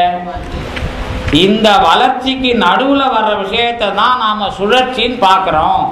இந்த வளர்ச்சியும் சுழற்சியும் இணைச்சி வச்சு பார்த்தா நமக்கு என்ன தெரியுது அப்படின்னு கேட்டா, இந்த சுழற்சி என்பது உருவத்திலே இருந்து அருவத்திற்கு ஆக்குவது. விதையில என்ன வருது? இன்னொரு மரத்தினுடைய உருவத்திற்கான அருவம் இருக்கிறது. வருதா இல்லையா? இப்ப நம்மோட வளர்ச்சியில என்ன பிரச்சனை? இந்த உருவத்திற்கான அருவம் இதுவே இல்லை. அதான் மரம் வளர்றதுக்கும் நாம வளர்றதுக்குமான வித்தியாசம். இப்ப நம்மோட பரம்பரையை தொடர்ச்சியா வச்சு மரம் மாதிரியே சொல்லிட்டு போயிடலாமா? உங்க ஆன்மா தனின்னு சொல்றோம், மரத்தோட ஆன்மா தனின்னு சொல்றோம்ல. அப்ப அதுக்கும் நமக்கு என்ன வித்தியாசம் வருதுன்னு பார்த்து தான் அவன் அவள் அதுன்னு வச்சார். இந்த அருவத்தன்மை ஆராய்ச்சியில 2 முடிவு கிடைக்கும். நமக்கு என்ன முடிவு கிடைக்கும்னா, ஒன்று, இந்த உலக பொருள்கள் தொடர்ந்து காரணமாகவும் காரியமாகவும் காரணமாகவும் காரியமாகவும் வளர்ச்சி தன்மையில் அறியப்படுகின்றன. இவைகள் எல்லாம் சடப்பொருள்கள் மூலமாகத்தான் நிகழ்கின்றன. ஒன்று, இந்த சடப்பொருள்களின் மூலமாக நடக்கின்ற இந்த நிகழ்ச்சி மரமானது விதையில் அருவமாக ஆக்கப்படுகிற தன்மை, அதுவே உருவமாக ஆகிற தன்மை என்ற ஒன்றை ஏற்றுக்கொண்டால், இதையும் ஏன் ஏற்றுக்கிறோம் அப்படின்னா, அந்த விதையில எல்லாம் வரும்னு சொன்னா மாமரத்தினுடைய விதையில தென்னை மரத்தினுடைய விதை வந்துடும். ஆனா அதுல ஒரு முறை இருக்கிறதுனால தான் அந்த விதைக்கான உருவத்தன்மையில் அருவத்தன்மையை இணைப்பதுதான் பேருனா ஒடுக்கம் என்று வைக்கிறோம். ஒடுக்கம் என்று சொன்னால் உருவத்தன்மையில் அருவத்தன்மையை ஆக்குவது என்பதாக நமக்கு உலகத்தில் காட்சி தன்மைகள் நடக்கின்றன. ஆனால் மரத்திலே நடுகிற விதை உங்களுக்கு மரம் என்பதை தந்தாலும் இன்னொரு எந்த மாதிரியான மரத்தை தருகிறது, ஆண் பனை மரமா பெண் பனை மரமா என்று அந்த விதையிலேயே இருக்கிற தன்மையை நாம் முடிவு செய்ய முடியாது. அப்படி பார்த்தால் இந்த தன்மையை ஒடுக்குகிற வேலைதான் முதல் வேலை. ஆண் பனை மரத்திலே இருந்து ஆண் பனை மரம் இன்னொரு பனை மரம் வராது. அப்படி என்றால் ஒடுக்குகிற தன்மைதான் முதல் வேலை. அந்த ஒடுக்குகிற தன்மைதான் அருவத்தன்மையை அனுபவிக்கிற நிலை. இதுல இந்த ஆண் பெண் பனை மரத்தை வச்சுதான் நீங்க இந்த ஒடுக்கிற தன்மை முதல்னு சொல்லணும். அந்த ஒடுக்கிற தன்மைக்கு நீங்க 1000 உதாரணம் சொல்லலாம். அந்த இப்போ நீங்க கிளாஸுக்கு வரீங்க அப்படின்னு சொன்னா இதுக்கு முன்னாடி என்ன பண்ணணும்? வீட்டில் இருக்கிற எல்லா வேலையும் ஒழிச்சிட்டு வரணும்ல, அதெல்லாம் ஒடுக்கிறது. இங்க கிளாஸை தொடக்கிறதுக்கு வந்து பேரு ஆக்கம். இந்த தொடக்கம் இதுக்கு ஒரு உதாரணம் நாங்கள் இப்படி தான் சொல்லுவோம். ஆனால் எனக்கு என்னமோ அந்த உதாரணம் திருப்தி இல்லை. என்னன்னு கேட்டால், வகுப்பை தொடங்குவதற்கான ஒடுக்கம் எது என்று கேட்டால் எது? முடிகிறது இல்லை. அதான் வரைபடம், ப்ளூ பிரிண்ட் தயாரிக்கிற மாதிரி. இந்த பில்டிங் கட்டணும்னா இப்படி வந்து கட்டணும், இங்கே பாத்ரூம் இருக்கணும், இங்கே ஜன்னல் வைக்கணும்னு கட்டுறாங்கல்ல, அதுக்கு பேர் தான் ஒடுக்கம். அந்த மாதிரி இந்த வகுப்பு நடத்துறது, இதை தொடங்கி வைக்கிறது, இதை வந்து நாம் எப்படி நடத்தணும் அப்படிங்கிற மாதிரி போகிற பிளான் தான் அதுக்கான ஒடுக்கம். அதுதான் நேராக காரண காரியத்தை அது சம்பந்தமாக கொண்டு வந்து நிறுத்துறதுன்னு பேர். அதே மாதிரி தான் இந்த உருவம் அருவம் ஆக்குற அந்த காரண காரிய சம்பந்தத்தில் எது முதன்மையானது என்று கேட்டால் நமக்கு இந்த நேற்று அதான் சிரிப்பு வந்துருன்றதுனால தான் நான் அதை கேட்கல.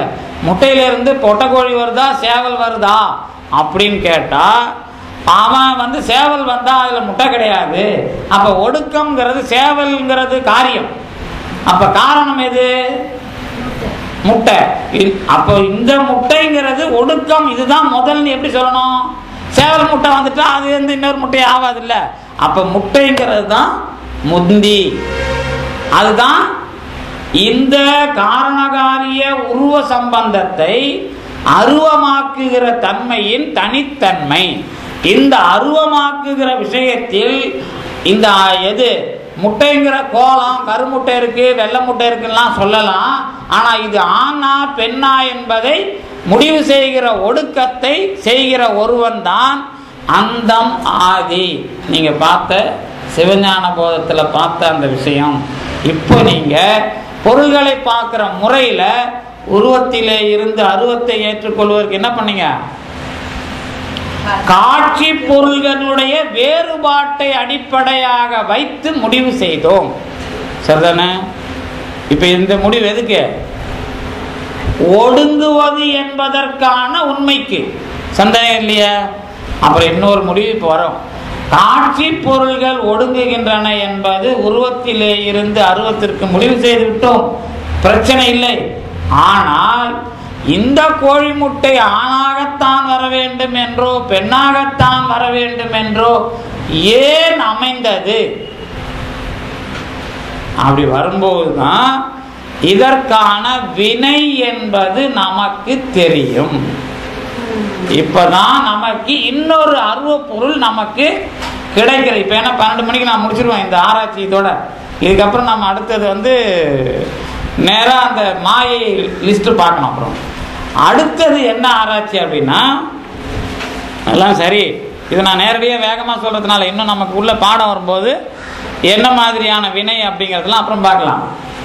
அதுக்கப்புறம் என்ன கேள்வி கேட்போன்னா, இந்த வினைன்னு ஒரு விஷயத்தை அருவத்தை ஏற்றுக்கிட்டோம், அதுவும் அருவ பொருள் தான். இந்த மாதிரி அந்த வேறுபாடு ஆண் கோழி அல்லது ஆண் பனை பெண் பனை இதை மாற்றின வரலாறு உங்களுக்கு தெரியும். ஆண் பனையை பெண் பனையாக மாற்றிய வரலாறு திருஞான சம்பந்தர் மாற்றின வரலாறு உங்களுக்கு தெரியும். அது வந்து நம்ம அதுதான் வந்து அருளாளர்கள் இறைவனுடைய தொழிலையே செய்கிற அளவுக்கு அனுபவம் பெறுவார்கள் அப்படிங்கிறது தான் அந்த சிவபோகத்துக்கு பிறகு. இப்போ நமக்கு அடுத்த கேள்வி என்ன அப்படின்னா, சரிங்க, இப்போ ஆண் பெண் அப்படிங்கிற மாதிரிலாம் ஒரு விஷயம் வந்து கோழி வகையிலையும் பார்த்தோம், மரம் வகையிலையும் பார்க்குறோம், மீன் விலங்கு எல்லா வகையிலையும் பார்ப்போம். இந்த எல்லா வகையிலையும் பார்த்தாலும் இதெல்லாம் எதுக்கு இதெல்லாம் பார்க்குறோம், இந்த மாதிரி விஷயம் தொடர்ந்து இந்த மாதிரி நடக்குது, இதெல்லாம் எதுக்கு நடக்குது அப்படின்ற கேள்வி வர்றப்ப தான் இப்போ நமக்கு இப்போ வந்து இப்போ இந்த கிளாஸ் எதுக்கு நடக்குது, இந்த கிளாஸ் எதுக்கு நடக்குது, இந்த வகுப்பு எதுக்கு நடக்குது இப்படி கேட்குறேன் வச்சுங்களேன். ஞானம் தொடக்க உரையில பேசுவாங்க, என்ன பேசுவாங்கன்னா, அப்புறம் நான் ஞானியா நீங்கள் அறிவாளியான்னு கேட்போம். நான் அப்புறம் அறிவுக்கும் ஞானத்துக்கும் என்ன வேறுபாடுன்னு கேட்பேன். இப்போ நீங்கள் ஞானி ஆயிட்டீங்களா?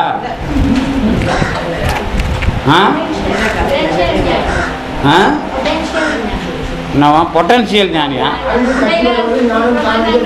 அறிவுக்கு அப்புறம் ஞானம் தானா வருன்றாங்க. நீங்க என்ன பண்றீங்க, எல்லாரும் ஒரு பேப்பர் எடுத்து இதெல்லாம் எங்களுக்கு ஞானம் எழுதி கொடுக்கணும்.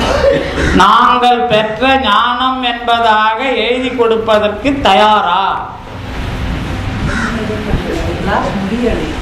அப்புறம் என்ன, நீங்க எல்லாரும் ஞானிகள் தான், அதுல ஒன்றும் பிரச்சனை இல்லை. ஏன்னா கடவுள் அந்த திட்டம் இல்லாம நம்மளை பிறக்க வைக்கவில்லை. ஆனா ஞானம் எப்படி அடைஞ்சேன்னு தான் தெரியாது. ஆனா எனக்கான ஞானம் எதுங்கிறது சொல்றதுதான் பிரச்சனையே தவிர எல்லாரும் ஞானிகள் தான். அப்புறம் எல்லாம் அறிவாளியான்னு கேட்க முதல்ல கேட்ட கேள்வி இங்க வந்துடும். இப்போ எல்லாம் அறிவாளியா, எல்லாரும் அறிவாளியான்னு கேட்டா நீங்க அறிவாளியா ஞானியா அப்படின்னு கேட்டா என்ன பதில் சொல்லுவீங்க?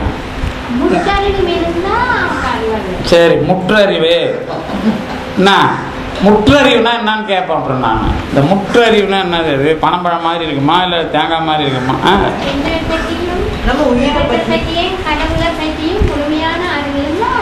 என்னை பற்றியும் உலகத்தை பற்றியும் கடவுளை பற்றியும் முழுமையான அறிவு. அதுக்கு சாட்சி இருக்கா உங்களுக்கு தனிப்பட்ட முறையில்? என்னது?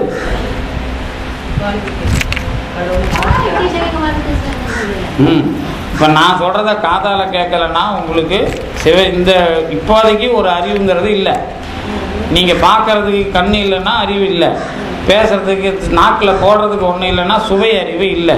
இப்போ அறிவாளிங்கிறீங்களே, இந்த கண்ணு காது மூக்கு இல்லாமல் உங்களுக்கு இல்லை, அறிவாளியா நீங்கன்னு கேட்குறேன். எதை அறிஞ்சிங்க? கண்ணு காது மூக்கு நாக்கு இல்லாமல் ஒன்று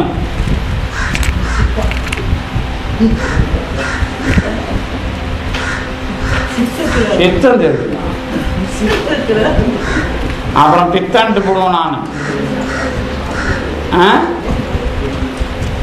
என்னுடைய கண், அதாவது மெய் வாய் கண் மூக்கு செவி, இதானே, இந்த ஐந்தையும் வைத்துக்கொண்டு நான் அறிகிறேன். இதை தவிர நான் அறிகிறேன் என்று சொல்லுவதற்கு என்ன இருக்கிறது? உணர்வா?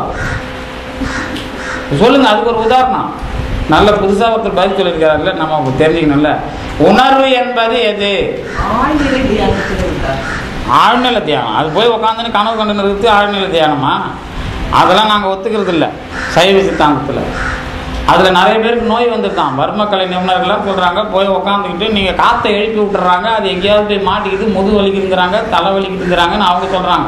வர்மக்கலை நிபுணர்கள்லாம் வர்மக்கலைக்கு என்ன பண்ணுறாங்களா, இந்த யோகம் கொஞ்சம் கொஞ்சம் கற்றுக் கொடுக்குறாங்களே சென்னையில், இந்த மாதிரி அங்கே என்ன பண்ணுறாங்கன்னா டாக்டருங்க இந்த யோகத்துக்கு தியானத்துக்கு போகிறவங்க தான் பெரும்பாலானால் அங்கே வந்து இந்த உடம்பு வர்மக்கலையில் அதை எடுக்கிறாங்க. நமக்கு தெரியும், உங்களுக்கு 10 வாயு இருக்குல்ல நம்ம உடம்புல, இந்த 10 வாயுவை எங்கேயாவது எழுப்பி விட்டுறாங்க, அது எங்கேயாவது மாட்டிக்கிட்டு அவங்க படுற அவஸ்தையை வர்மக்கலை நிபுணர்கள் தடை விட்டுட்டு இருக்கிறாங்க. அது வேணாங்கிற நான் அந்த யோகத்தில் நம்ம ஒத்துக்கிறது இல்லை. இன்னும் வந்து உங்களுக்கு ஊன நடனத்தில் ஒரு யோகம், ஞான நடனத்தில் ஒரு யோகம், நடு நடனத்தில் ஒரு யோகம் இருக்குது. அதெல்லாம் பெருமான் உங்களுக்கு கற்றுக் கொடுத்துட்ருக்குறான். பெருமான் கற்றுக் கொடுக்குறத முதல்ல கேட்டுக்க பாருங்க. அதுதான் பிரச்சனை. இப்போ ஆழ்நிலை தியானத்தில் ஒன்று கற்றுக்கிறது நான் தான் உதாரணம் கேட்குறேன்ல. நீங்கள் இந்த மெய்வாய் கண்மூக்கு நான் தான் நம்ம பேசலான்றல, நமக்கு டைம் இருக்கு, நீங்கள் தானே ஸ்டார்ட் பண்ணியிருக்கிறோம். நமக்கு பிரச்சனை என்னன்னா, மெய்வாய் கண் மூக்கு செவிக்கு அயலாக நான் இதை கற்றுக்கொண்டேன் அப்படின்னு தெளிவா சொல்லணும். இப்போ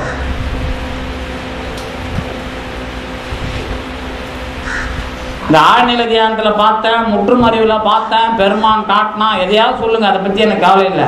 ஆனா சொல்லுங்கிறது தான். இந்த ஆழ்நிலை தியானத்துல பார்த்தேன்னு சொல்லக்கூடாது, முற்றும் அறிவுல பார்த்தேன்னு சொல்லக்கூடாது. நான் பார்த்தது இவைகளுக்கு வேறாக இது அப்படின்னு சொல்லணும்.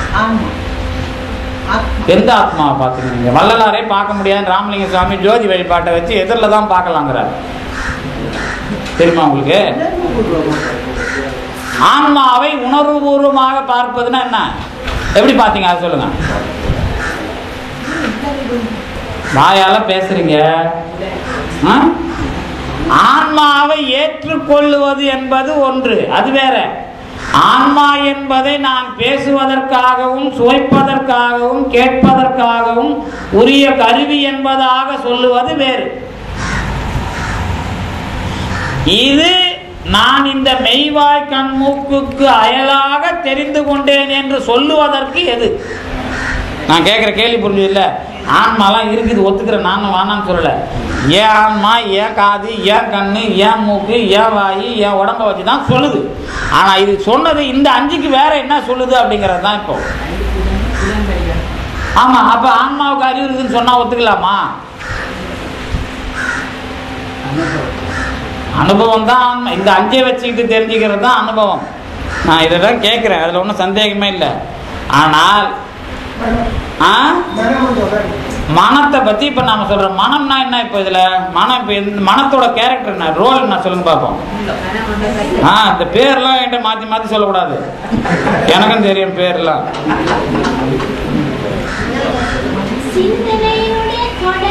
சிந்தனையினுடைய தொடர்ச்சி என்று சொன்னால் என்னது? நான் கண்ணி சொல்லுங்க. நீங்க இறைவனை கூட்டின்னு வந்துட்டீங்க, இன்னும் இறைவன் வரதுல 4 இருக்குது. இப்ப நமக்கு தத்துவ ரூபம் போன பிறகுதான் ஆன்ம ரூபம், அதுல 4, இதுல ஒரு 4, 8, 3, 6 போன பிறகுதான் இறைவன் வருவார். இதுக்குள்ளெல்லாம் நீங்க இறைவனை கொண்டாந்து நீங்க நிறுத்தி அவனை கஷ்டப்படுத்தாதீங்க, பாவம். இப்போதைக்கு நமக்கு எது அப்படின்னா, இவங்க ஒரு விஷயம் என்ன சொன்னாங்கன்னா, என்னோட அறிவோட தொடர்ச்சின்னாங்கல்ல, அறிவோட அப்புறம் என்ன தனியா அறிவு சிந்தனை நீட்டு இருக்கிறீங்க நீங்க? நான் தான் உங்களுக்கு சப்போர்ட் பண்ணி தானே பேசிட்டு இருக்கிறேன். சிந்தனை என்பது நான் பார்த்த ஒன்றை பற்றிய தொடர்ச்சியான ஆராய்ச்சி, சரிதானே? சந்தேகமே இல்லையே. அப்ப மனத்தினால் பார்த்ததுக்கு வேற நான் அதுல என்ன பண்ணேன்? அதாவது மனத்தோட ரோல் என்ன அப்படின்னு கேட்டீங்கன்னா, என்னது மனங்கிறது? நீங்க ஒரு ஆள் இருக்கிறீங்கிறத காட்டுறதுக்கு அவன் ரொம்ப பயன்படுறான். என்ன அப்படின்னா, அப்படி இல்லைன்னா இந்த 5 பேரும் நான் தான் அறிவாளி, நான் தான் அறிவாளின்னு அடிச்சுப்பான், பேய் படத்துல பாக்குற மாதிரி. மனம் ஒன்று இல்லை என்றால் இவ ஒண்ணு ஒன்னா பாக்குறது, கண்ணால பாக்குறத அந்த லேயரா வச்சு இந்த 5 பேருக்கும் அறிவு இல்ல, இவன் 5 பேரை நான் தான் உள்ள வாங்கி விடுறான் அப்படின்னு சொல்றதுக்கு அவரோட ரோல், மனத்தோட ரோல். மனம் வந்து வேற ஒன்றும் பண்ண மாட்டார். அவருக்கும் அறிவு கிடையாது, மனசுக்கும் அறிவு கிடையாது. மூளைக்கு சுத்தமா சொரணையே கிடையாது. தெரியாதா உங்களுக்கு? இந்த தலையை பொழந்துட்டு இருங்க, சொல்றது கொஞ்சம் கேட்டுங்க. இந்த உடம்பை இங்க தொட்டிங்கனாலாம் வலிக்கும், ஆனா மூளையை தொட்டிங்கன்னா அதுக்கு சொரணை கிடையாது. ஆமா, மூளைக்கு சொரணை கிடையாது. அதுக்கு வந்து ஆபரேஷன் நீங்க மயக்க மருந்து கொடுக்காம தான் செய்யணும். எது உணர்த்துவது? எங்க மூளைங்கிறத நான் சயின்ஸ் படி போனா அதுக்கும் போவேன். நரம்புகளின் உணர்வு, அது கமாண்டிங், இதில் வந்து பிரித்து வச்சா இத்தனை கிலோமீட்டர் வரும், அதை நம்ம பயன்படுத்தலை. இப்போ கொஞ்சம் வயசானா தாய்மொழி தான் ஞாபகம் இருக்கும், அடுத்த மொழி ஞாபகம் வராது. அப்போ எலும்பு கழித்து மூளை நோக்கி அப்படிங்கிற கருவிலேயே வர்ற மொழி தான் தாய்மொழி.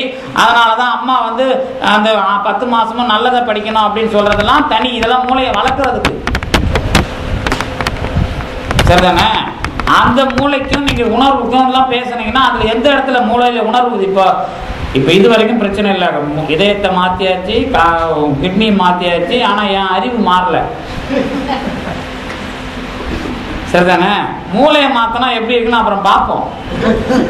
என்ன இன்னும் அது வரைக்கும் நாம் இன்னும் போன பிறகு நாம் இன்னும் அதை பார்த்துக்கலாம். அது ஒன்றும் பிரச்சனை இல்லை. இப்போ நமக்கு இப்போ நாம் தத்துவத்தில் படிக்கிறது இது ஒரு சூக்கும தேகம், இது வந்து நெத்தியில் இருந்துக்கிட்டு வேலை பார்க்குது அப்படின்லாம் படிச்சுட்டு இருக்கிறோம்ல.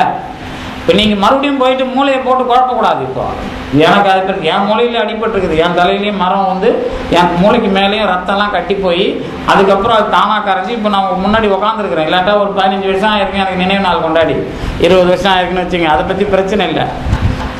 பிரச்சனை மூளையை தாண்டி இருக்குதுன்னு எனக்கு கொஞ்சம் தெரியுது. ஏன்னா என் மூளையில் அடி கொடுத்ததுனால என்ன அது எல்லாருக்கும் வராதில்லை. இமைப்பொழுதும் என் நெஞ்சில் நீங்காதான்னா எனக்கு ஒரு அடி கொடுத்தாதானே நான் இமைப்பொழுதும் நீங்காதான். அப்போ அந்த மாதிரி மூளையை தாண்டி ஒன்று இருக்குன்னா எனக்கு ஒரு அடி போட்டு மூளையை அசக்கினா தானே தெரியும்.